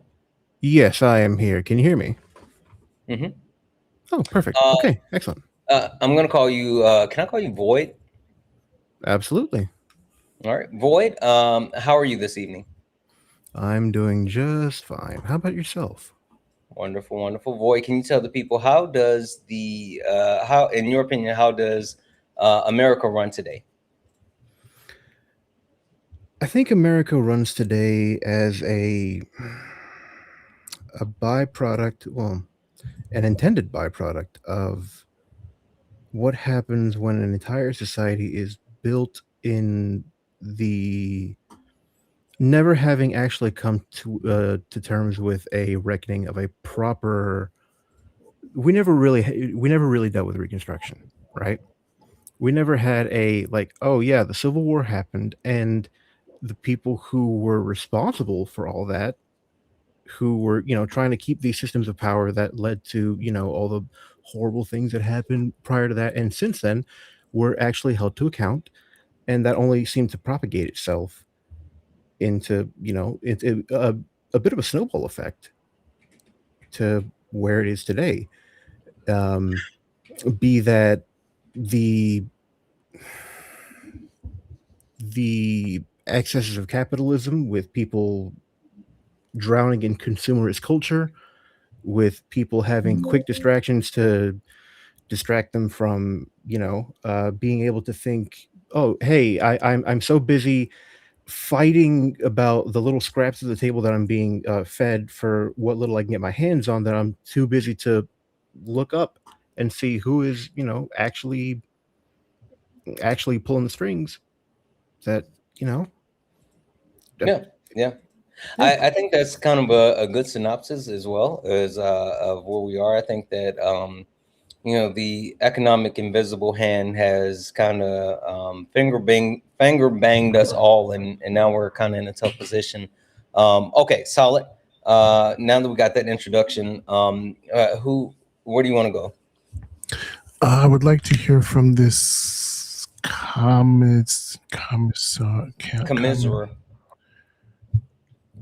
Chimera. Kamehameha. Kama Sutra. Hey, yo. Sis, how do you feel about what you've heard so far? Condominium. Hey, real quick. Hold on. We gotta pause real quick. Go ahead. Because have any of you ever seen a condomaximum? It's a good question. Once. Never. That's a good question. You've never seen condomaximum. Once, but I think that's because I live next to a landfill. You see some stuff. Okay. All right. Yeah, sis, what are your feelings about what you've heard so far? Well, there's a few different things that I would like to say, but I don't want to take over. I do want to say this to what you were saying before, Solid. To what you were saying before about capitalism and the utilization of racism within capitalism. One of the things that I really did want to say earlier is that capitalism necessitates private property, and racism necessitates Black bodies as private property, and it gives it gives an avenue to create property rights for those who aren't looked at as a marginalized demographic to rule over the people who, because if you own the means of production, that means you own Black people.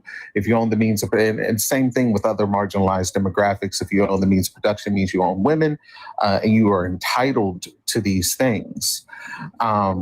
And so like the profit incentive within these particular oppressive structures also looks like monetary profit, but it also looks like things like we're on late nights.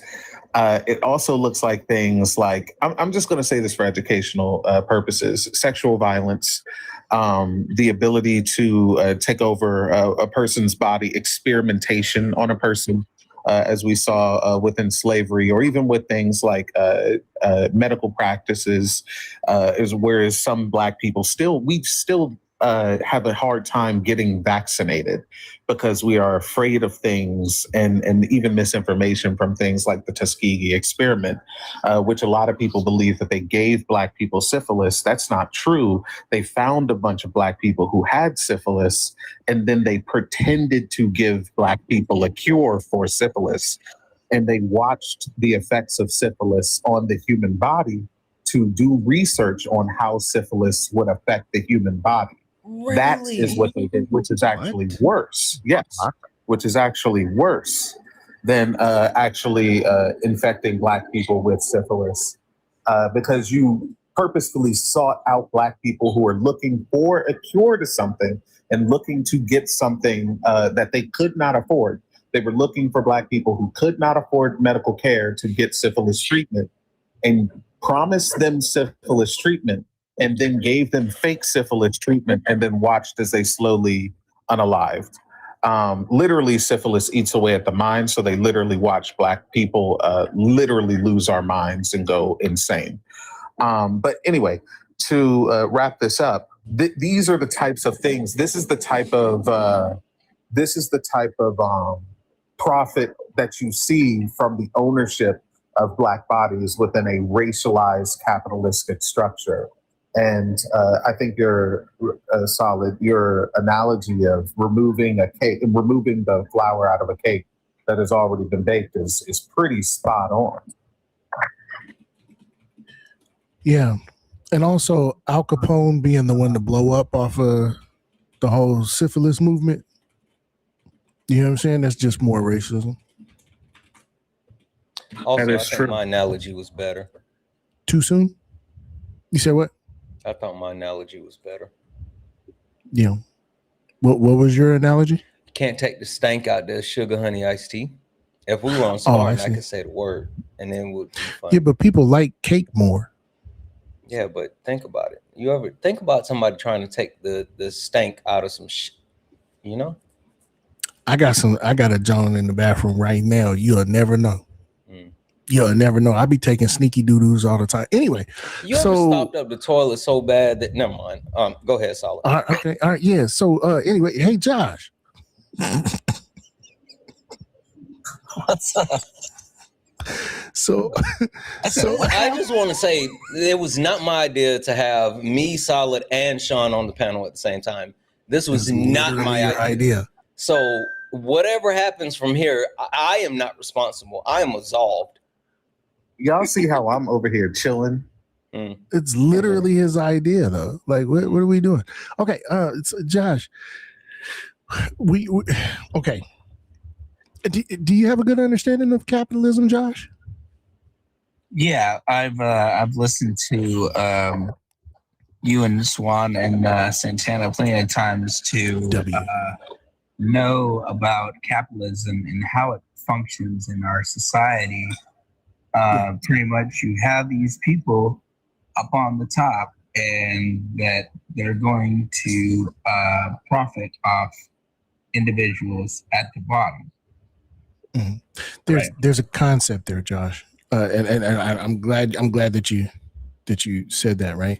There's a concept of financial benefit and economic benefit, where financial benefit is the direct profit in dollars that you will see, but economic benefit is the parallel benefit that you'll get that's not monetary in nature, right? And there is a system where both economic and financial benefit comes to the capitalist class, comes to the owning class through the bodies of women. Have you ever considered that? What do you mean? Yeah, just okay. Have you ever considered that, like, that a hierarchy, a gendered hierarchy, right? Yeah. Maintains the operation of capitalism by assigning a group of people to do the domestic and reproductive labor, like literally the child rearing. I understand what you're saying now. Yeah. Where like society has conditioned women that they're supposed to be the child bearers.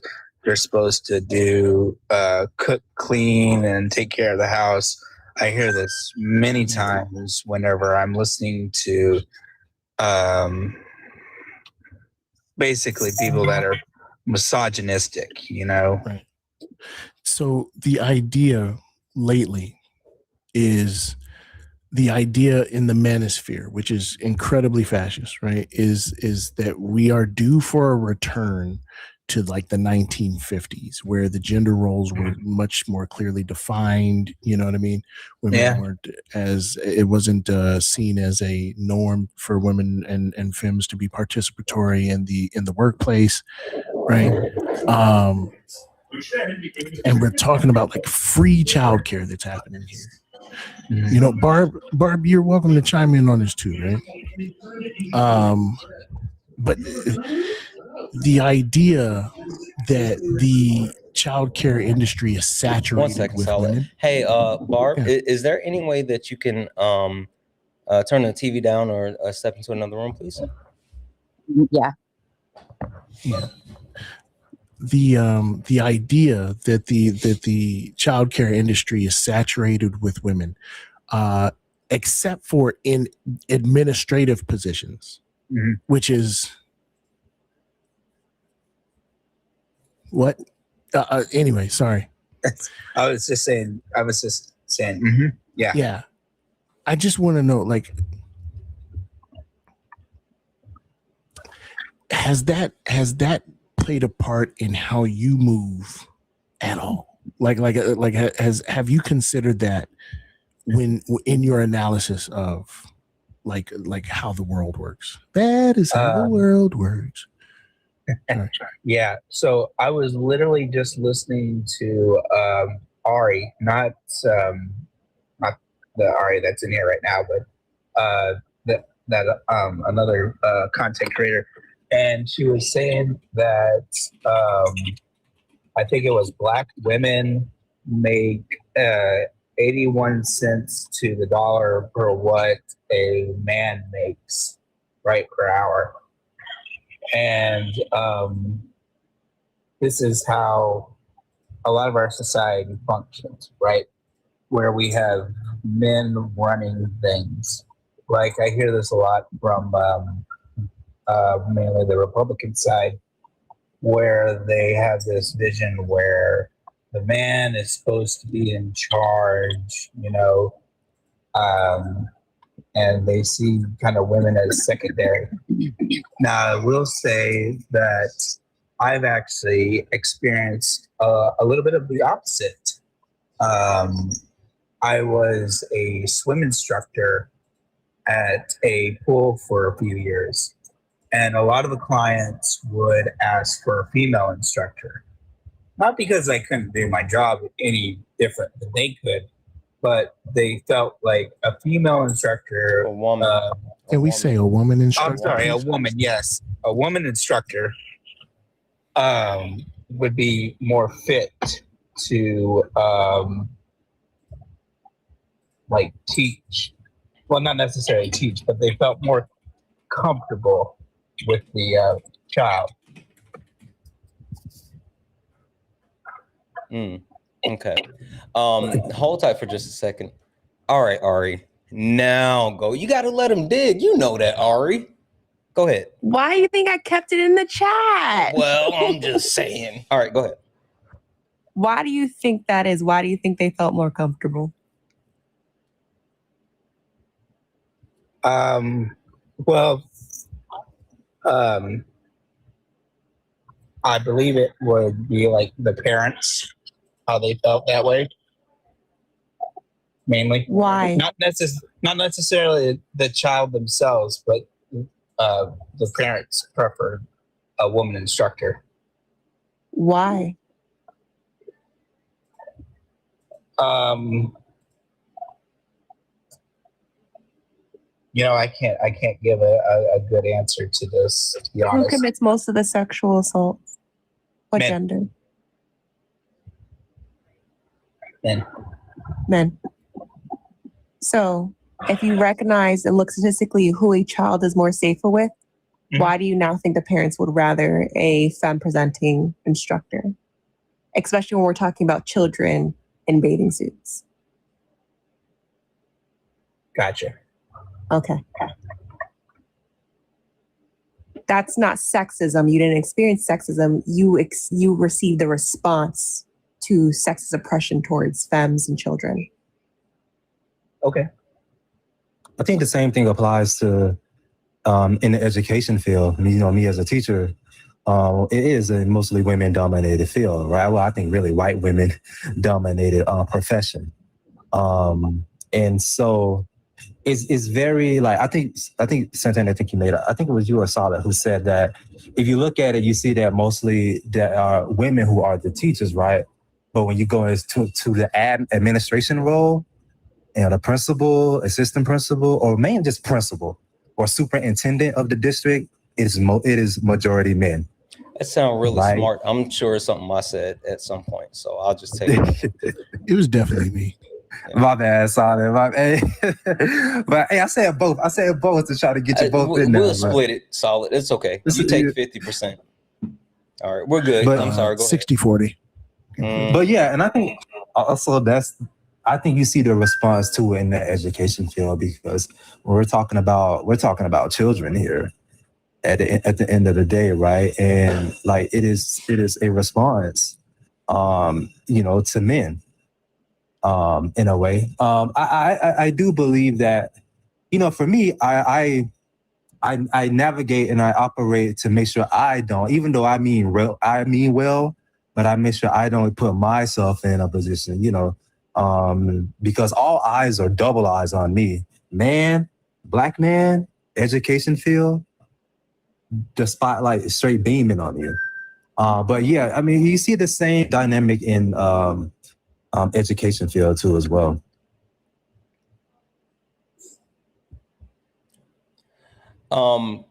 So I want to do this, and because it is getting close to T-shirt time.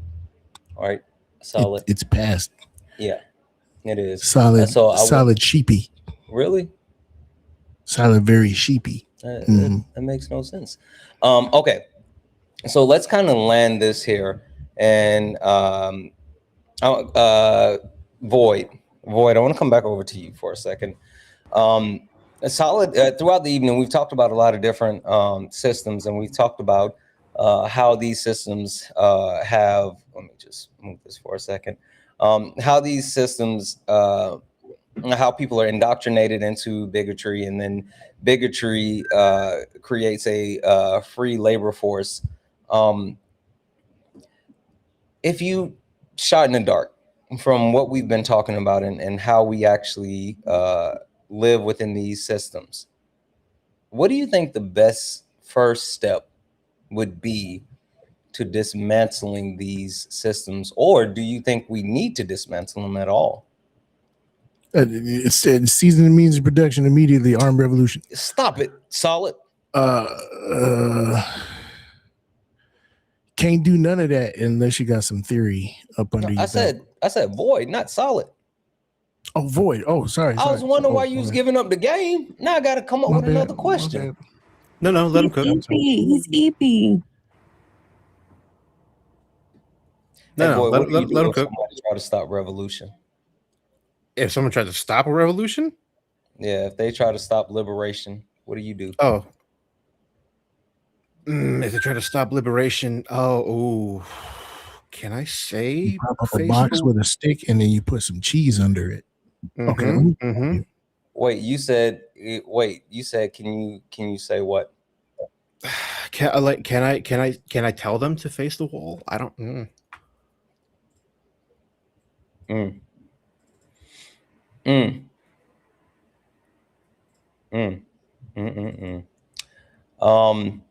I'm just trying to make sure everybody knows.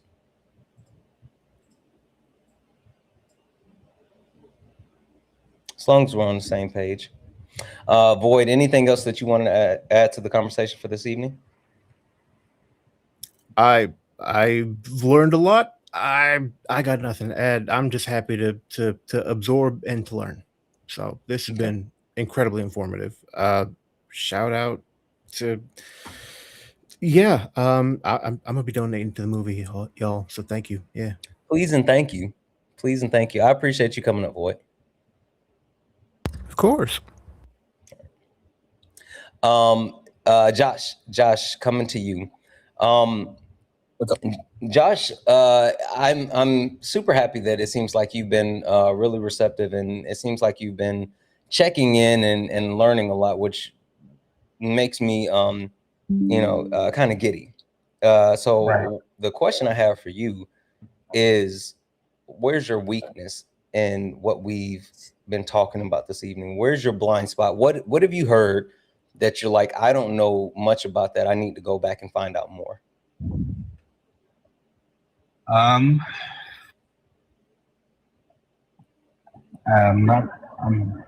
Well, can I say this? So my anecdotal experience does not dictate, obviously, how society functions, right? Just because the field that I went into, my experience doesn't say that this is how our what Solid was talking about, right? Primarily men are at the top, and I completely agree with your view, Santana, where I say we should let women run the show, right? Like, I know, like, I don't see that happening, unfortunately, but I would like to see, women in power and run the show. And,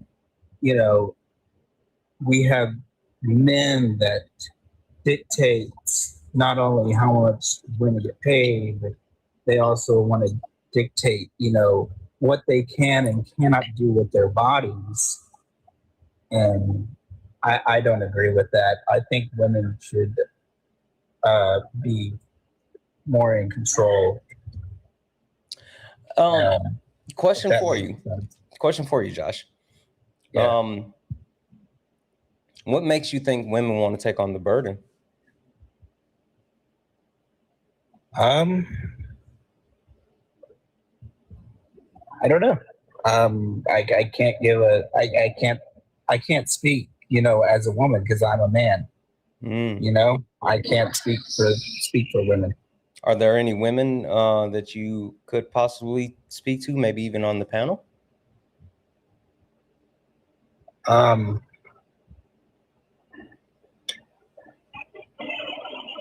I don't know. Yes, the answer is yes. Homework, Josh, homework. Yes, sir. Let's work on the misogyny. Let's work on it together. I think dismantling the structure, the system of gender. I know Ari is absolutely a gender abolitionist. I think that we as men have such a blind spot in that area. I think that would be like really good to kind of work that muscle and try to stretch yourself when it comes to that, for sure. Yes, sir. All right. All right, man. All right. You have a good night, okay? You as well. I'm gonna drop you down.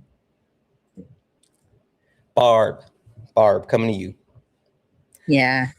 Barb, Okay, so we've done a lot of talking, and you told me about, or you told Solid about the hats, and you talked about like the misogyny. yeah. What was your biggest takeaway from that experience? Yeah. So the woman took over and she gave me a raise, $1,000 raise. And she gave me PTO, healthcare, dental care. And like Josh just said, I think the women, they're more emotionally corrupt or more emotionally secure. And men are not. And so like, I just think that women should take over the world. And yeah, so I got a question. Yeah. Yeah. So you had the experience with your like the owner that was a man, and it was a negative experience. But then there was a woman that took over, and the woman gave you $1,000 raise, gave you PTO, gave you this, that, and that, the third. Were you happy? Yeah, I was. Did it make you want to stay in your position? Yeah. And I was general manager. Did it make you work harder? Yeah, it made me work harder. I have a question for you. Yeah. Why didn't it make you angry? Why is it that you didn't take a second to stop and think about how your material reality was affected from person to person depending on how they wanted to control it? Yeah. So, Michael, I started at $12 an hour. And I worked myself up, and then I was making $2,800 an hour salary. And yeah, and so by the time I quit working, I was making $5,300 an hour, or $5,300 a month. I was about PTO. I'll say $5,300 an hour. I'll probably do that one too, though. Not gonna hold you. But no. Stop for a second. Listen to what I'm saying, though. Okay. Okay. You experience the reality of capitalism, right? Yeah. And in one moment you felt like a sting, right? You felt the pain and the pressure of capitalism and how it is controlled by a certain group of people. But then you 80-year-old men. You experience the control from the opposite end, which was a positive reinforcement to keep you docile. Yeah. Why not start a union? Why not look to push past what they were willing to give you and take control so they didn't control you anymore? So we were a hat company. And we were an embroidery shop. And I didn't have a union. That's fair. The one thing that I just want to get across, because I know I don't know your specific experience, but the one thing that I will say is, while I completely understand the validity in experiencing misogyny, I think Solid has done a great job as far as calling out that these actual constructs, these actual systems, they all lead back to the upholding of capitalism. And the reason why gender is in place and it's weaponized through misogyny is to continue to perpetuate capitalism. So what I would say to you, Barb, is like maybe take a step back and take a look at capitalism. See if capitalism is more so the issue. Yeah. Okay. Yeah. All right, Barb. Well, thank you so much for coming up. I appreciate you. Right. I love you. Love you as well. Ari, what did I do? Sexism exists before capitalism. But you get what I'm saying, though? Like, I'm not saying it didn't exist before it, because I get it. But what I'm saying is, like, the way that it's used to perpetuate it and to uphold it. Whatever, Petty. Yeah. Somebody send Petty home. Go to bed, Petty. It's a tool, yes. It's a tool for the maintenance of white supremacy and capital. Yes, but can sexism still exist outside of capitalism? Yes. That's fair. That's a fair statement. Okay. It's a holdover from feudal times. I'm still learning. I never got to ask if like her hats were big enough to hide a rotisserie chicken under them. Because I'm going to go see a movie later. Did Sean send that to you too? Uh-huh. I ain't know. Oh, you almost made me curse. Really, Sean? What? It was funny as hell. Whatever. Like you said. Ain't no way. Are you hiding it right? Ain't no way. Do you have a rotisserie chicken under that hat? No. It's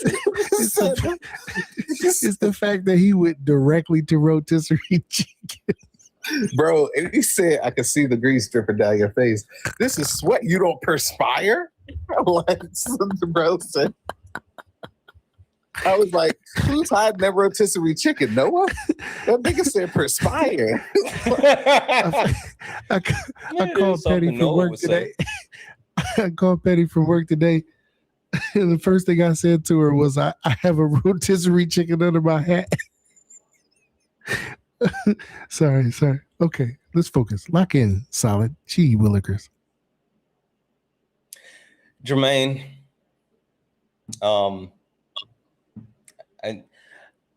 I know, I think this is our first time interacting. Yeah.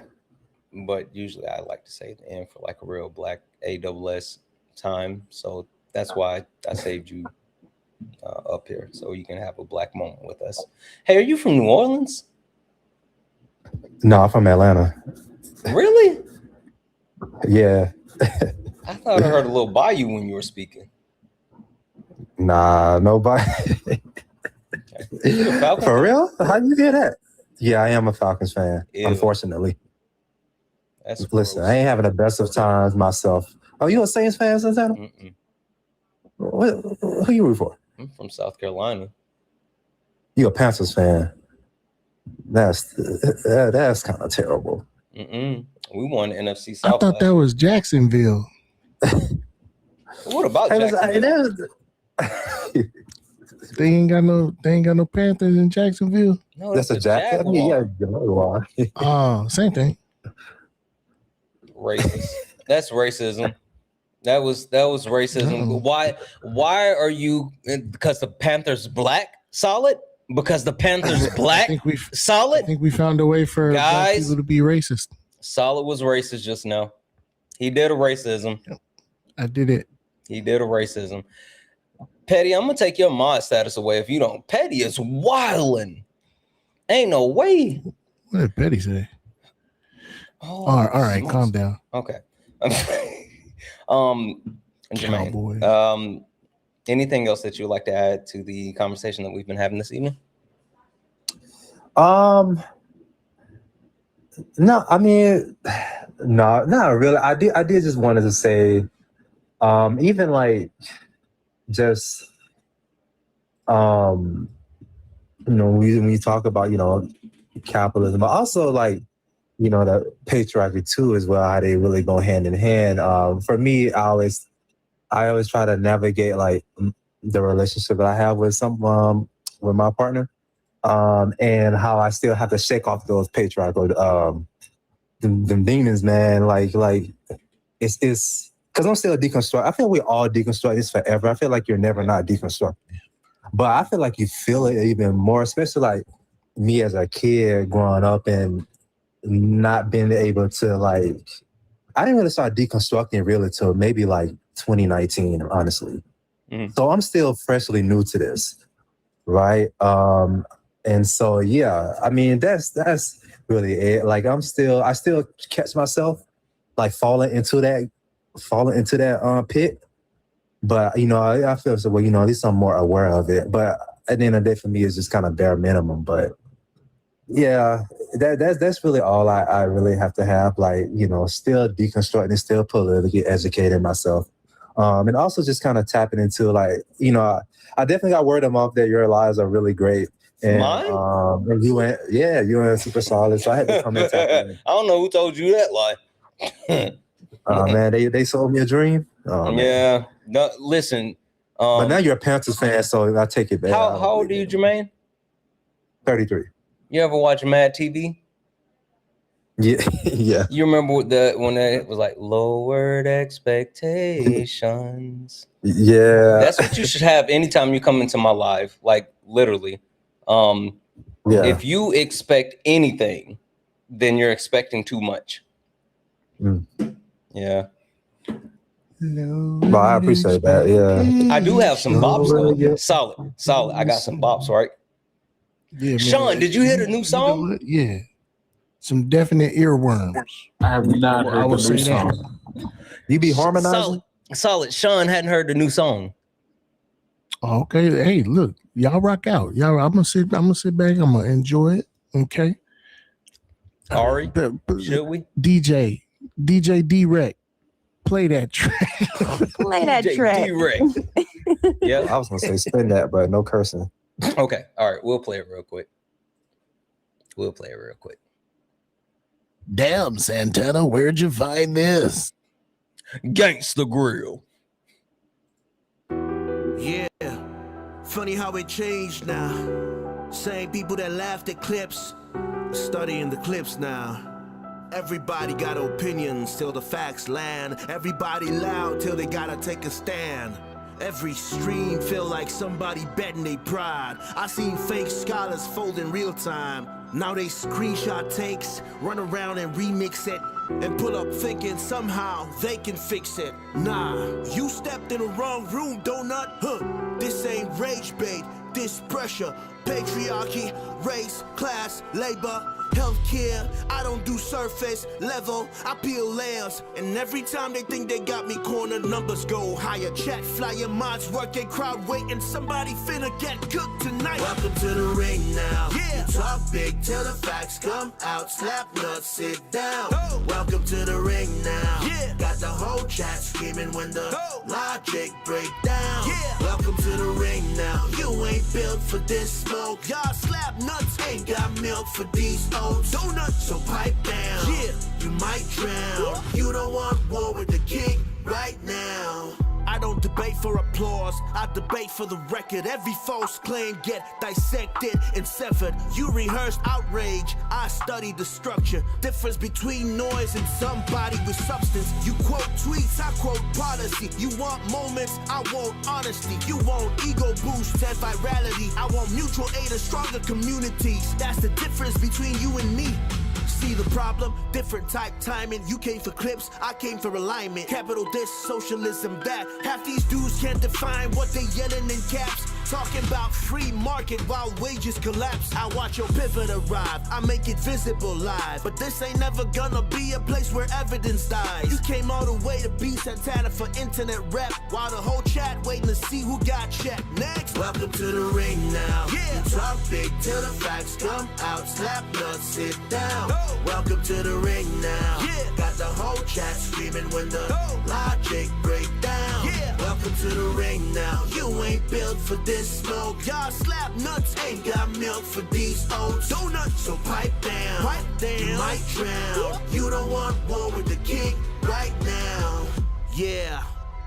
Welcome to Sparring with Santana. Bring your sources or bring excuses, whatever. Doesn't really matter either way. You're about to get cooked. You should know who I am by now. What?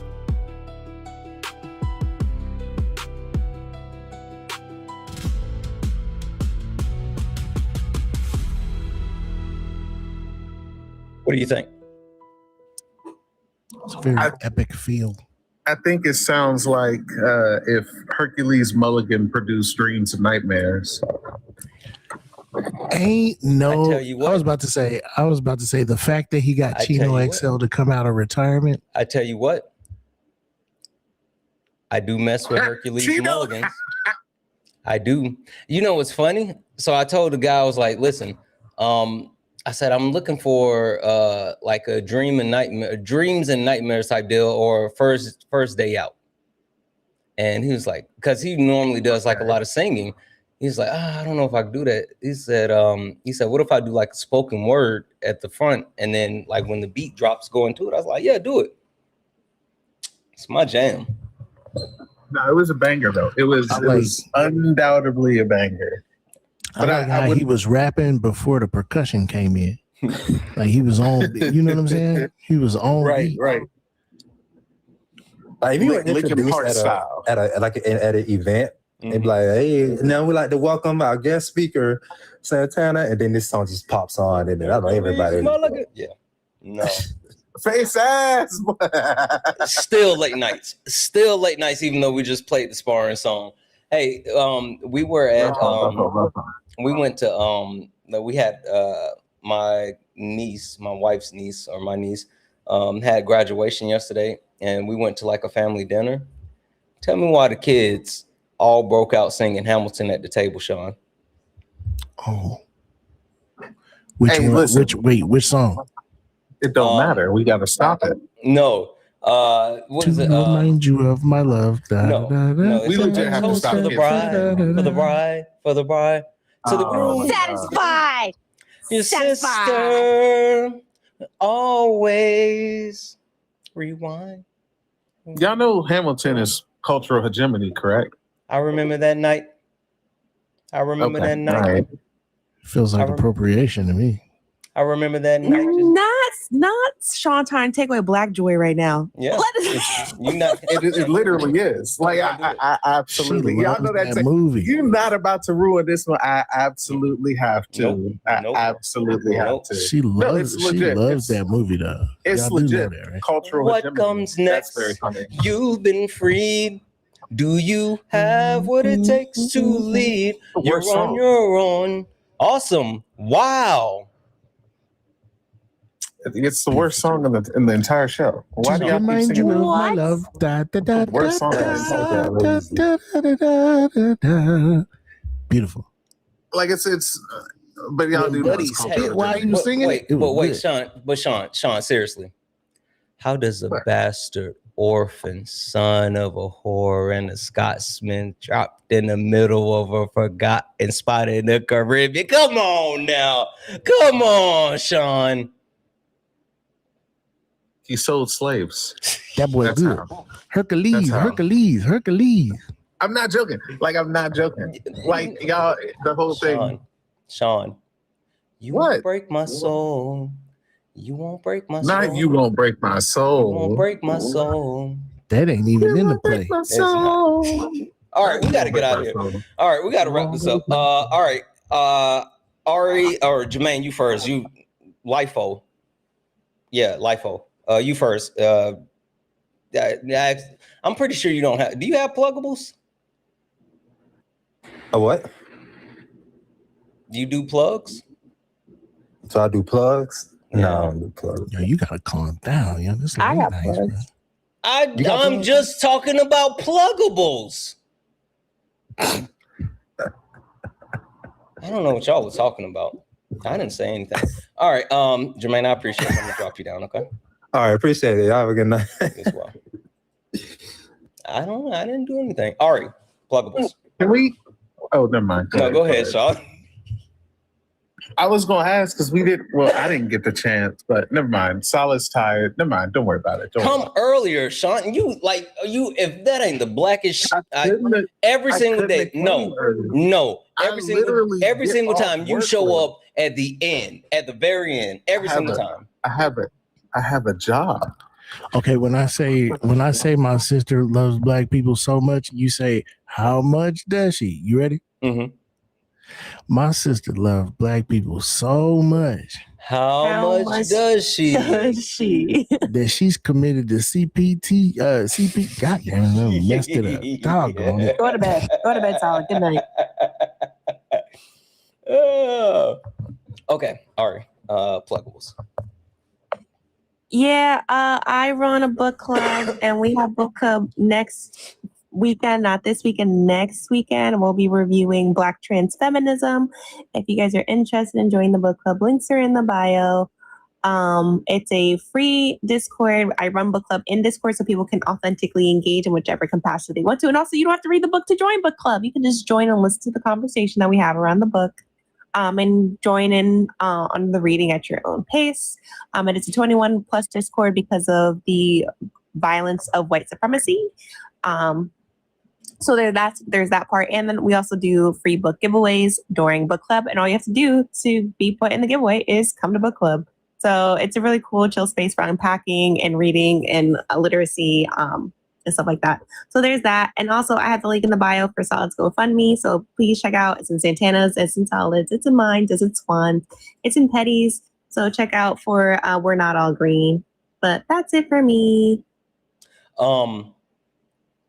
Ari, guess what? Yep. Hold on.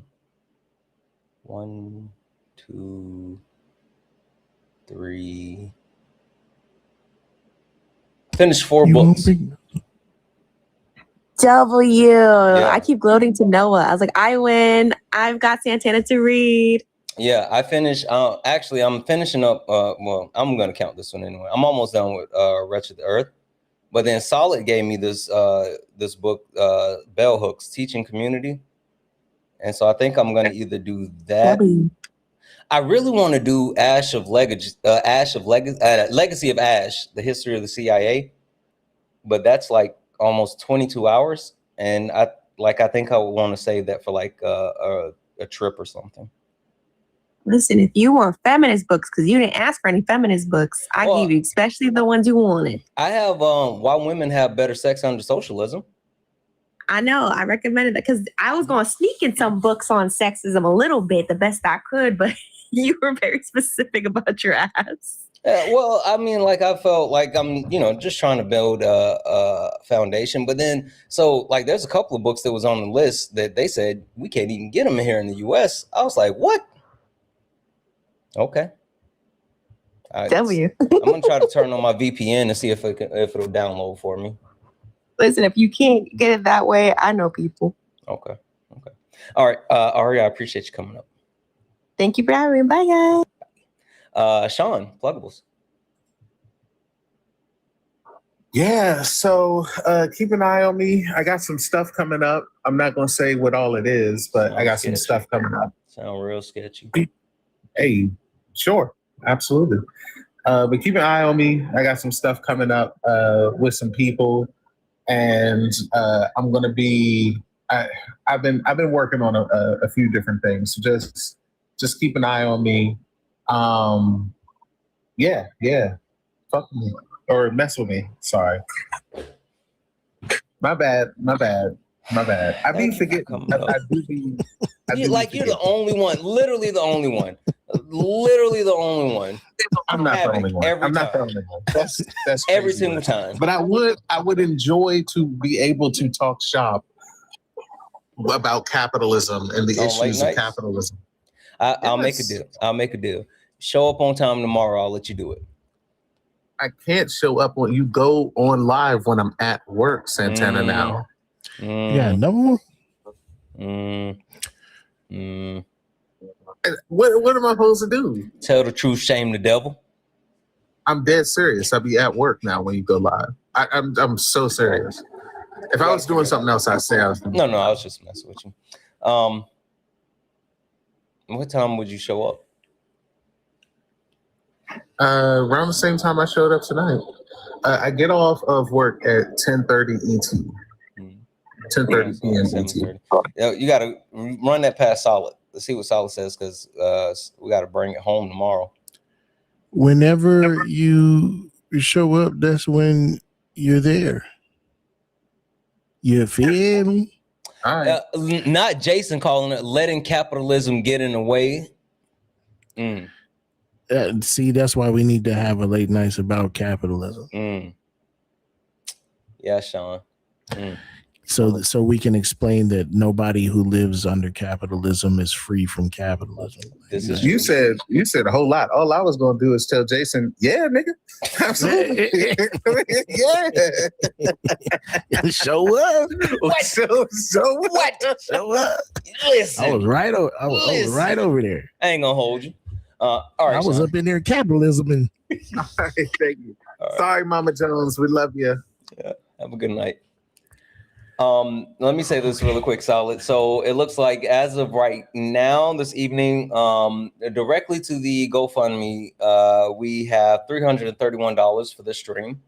But we also got a couple to the pay links. Arthur, W's in chat for Arthur for the 5 who said, from the forgotten to our film. W's in the chat for that. W's in the chat for Melissa, who sent 10. To contribute. Jessica, who sent 1, said, I can't afford it right now, but I believe in you. That's what Jessica said, Solid. I'm gonna let you finish. And but I want to talk. Hold on, let me make sure. And also W's in the chat for Madison for the $20 donation said, been tuning in late nights recently and really enjoyed the conversation topics. Wish it was a little easier on the East Coast. But I'll watch the end tomorrow. Haha. W's in the chat. Listen, I live on the West Coast. I don't know what y'all want me to do. W's in the chat for Madison. Thank you so much for that. Really quickly over on Twitch, because Twitch has been going off. Are you on Twitch? I have a Twitch account. Oh, you got to figure that one No, out. my Twitch account got banned, and I don't know how because I never go there. Were you playing West Coast Productions? Boom, boom. No, it wasn't. Chat for W's in the chat for Stevie, Steve J321. Holy smokes, gave out 20 community subs. Holy smokes, that is crazy. He sent out 20 subs. What in the world? And then followed up. I don't know what that is. One. That's a lot. It's a lot. I ain't gonna hold you. That's about $100 or so. Like that's a lot.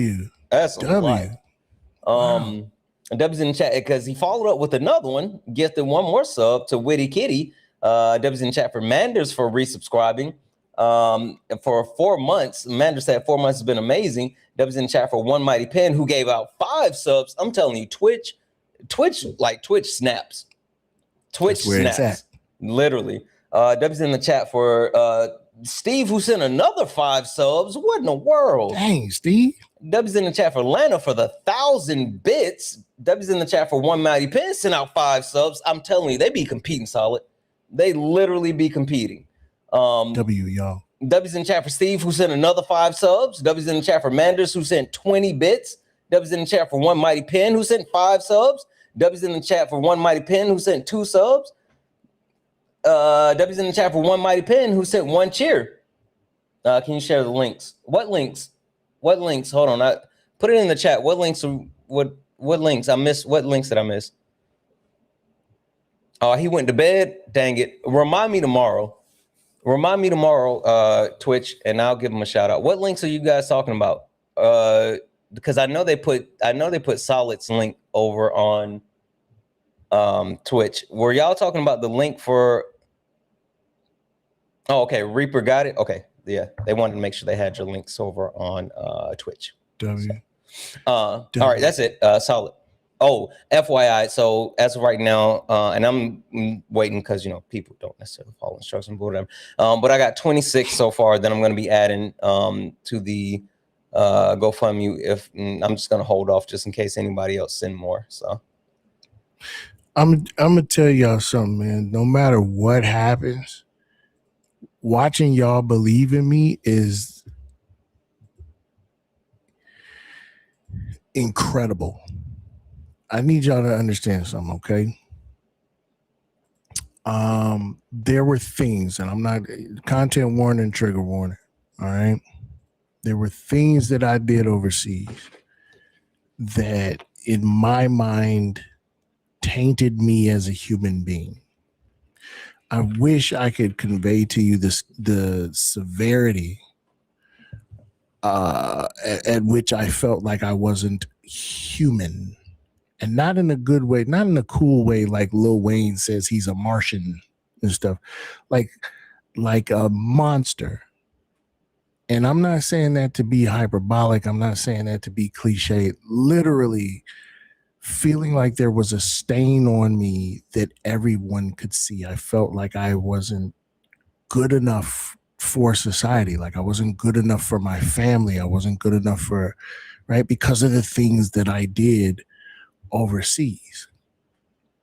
And then the message that I receive, the lack of acceptance, the mistreatment that I received getting home, and the people who were supposed to be my brothers showing me that they didn't really think of Black people as human. Like there was just this time, this stretch of time, this large, long block of time where I just wasn't a person.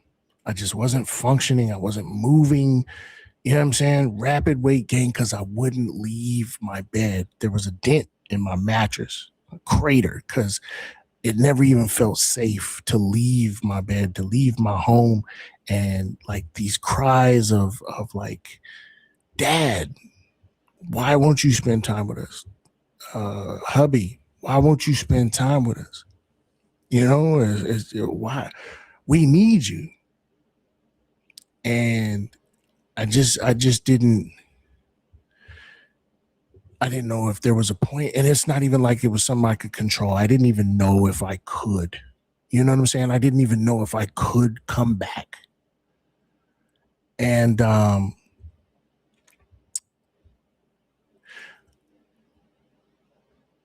because I was there, I can see the signs in others. I can tell when that same stain is on other people. I can see it. You know what I mean? To hear that y'all believe in me, to watch y'all go out of your way to support me,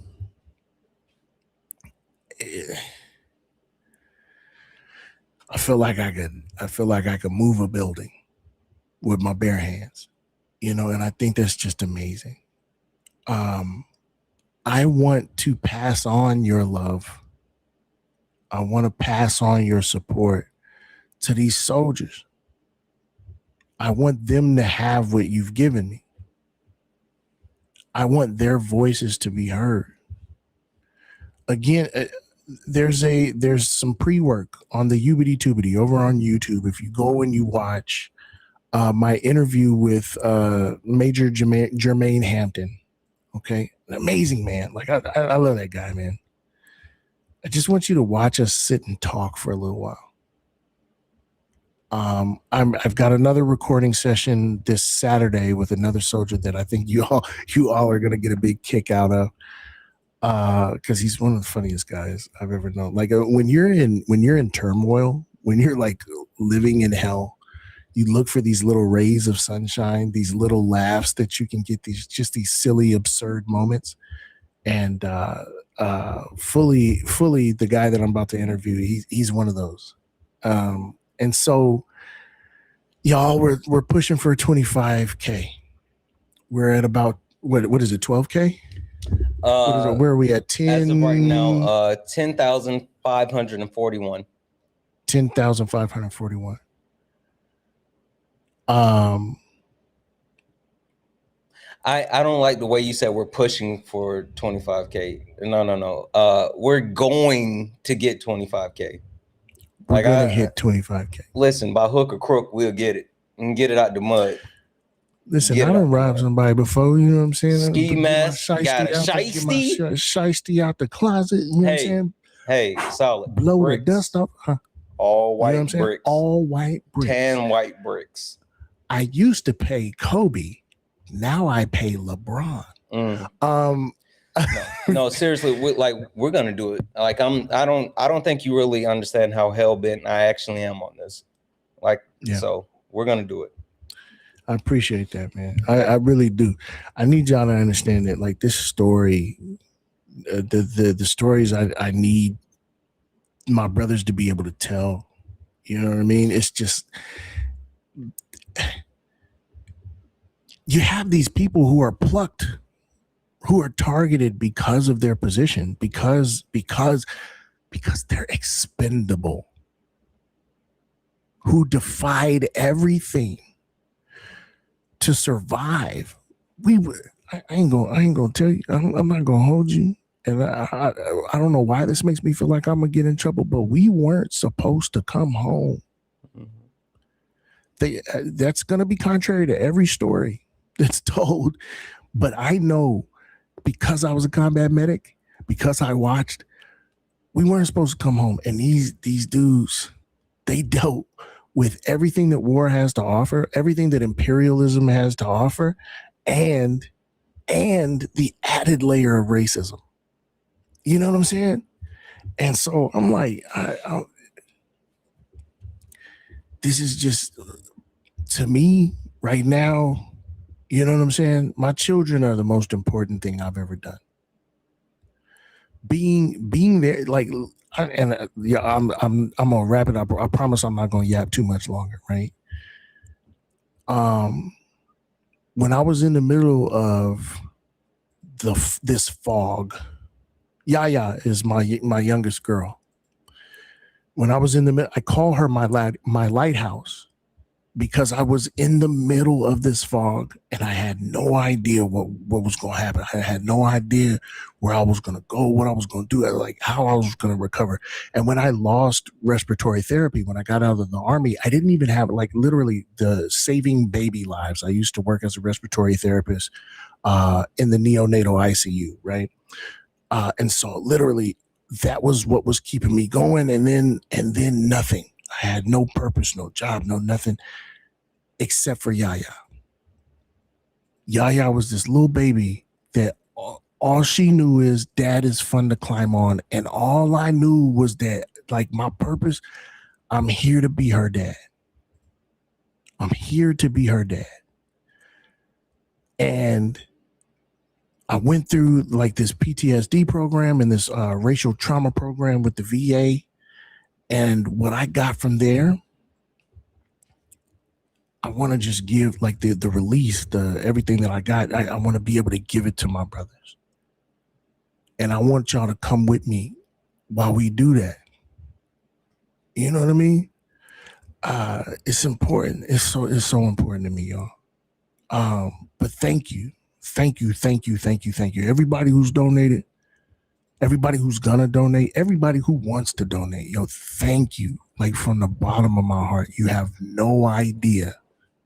You have no idea how much it means. You have no idea what you're doing for my soul. High key. No packet. No, I mean this shit. I mean this stuff. Fuck it, we already here, right? I mean, yeah, we here. It's right? late, and I'm sure she's in bed. She's not gonna watch YouTube. I'm sure she's asleep by now. I mean it, y'all. I mean whatever, it, Sean. I'll say this. I really appreciate you not only sharing that with us, but sharing your dream with our community, sharing the opportunity for us to be a part of this. And I said it earlier, and I really mean it. Like, this is our film now, Solid. Sorry, it's been colonized. This is us. This is our, yeah. I said what I said. Colonizing the black stories. I said what I said. For sure. But I'll say this, and I won't be long-winded, but it's a lot of people that I actually really believe in.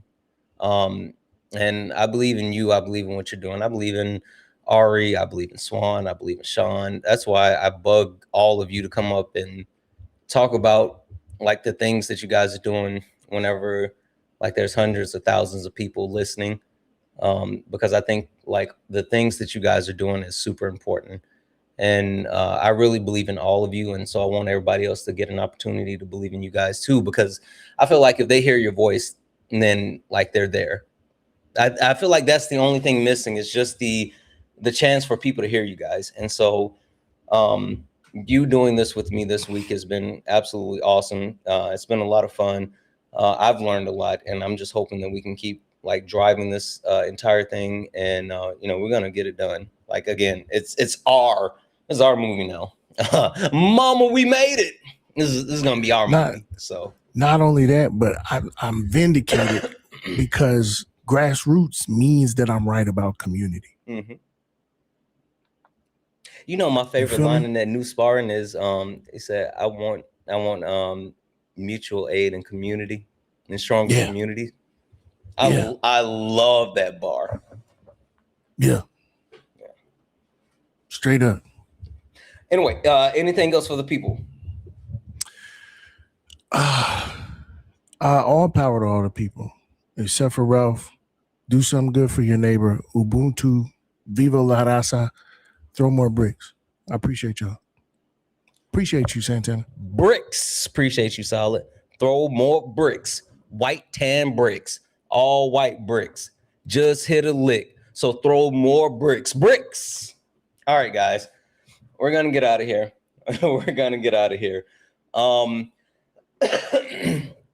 I'll be back in the morning for sparring. I'm going to try to be on at 6 a.m. East. 9 a.m. Pacific, 6 a.m. Eastern. So they're still working on the HVAC, and they're supposed to be here like at 9 a.m. my time. So if I can get some sparring in, it's going to be in the morning before they get here to do the work. So if you are available, come through and holla at your boy. Right? All right. Not too many thoughts put in the wall. That's not the bricks. That's the wall. Jeez Louise. Is that counting or not counting gang violence? Yeah. This ain't your regular panel. Nah, we speak the truth. Late nights with Santana. And Mama Jones watching. Better keep it clean. Let's go. Late nights, truth in the convo. Everybody get a seat at the table. From the block to the books, we mindful.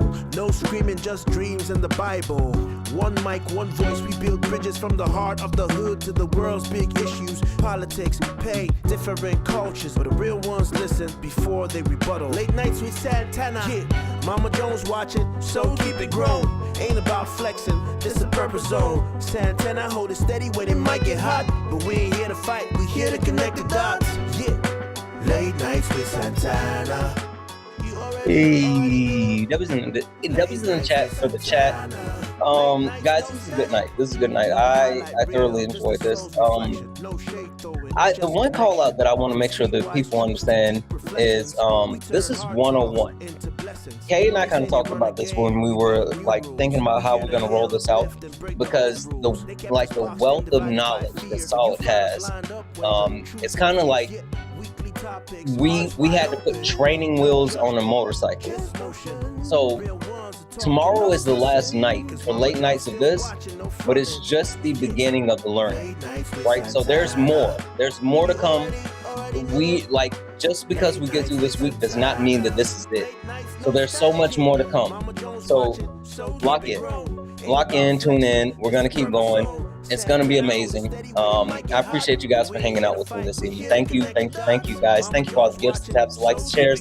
Thank you all for being absolutely amazing. Thank you all for just staying up. Seriously, I love you all, and as always, peace.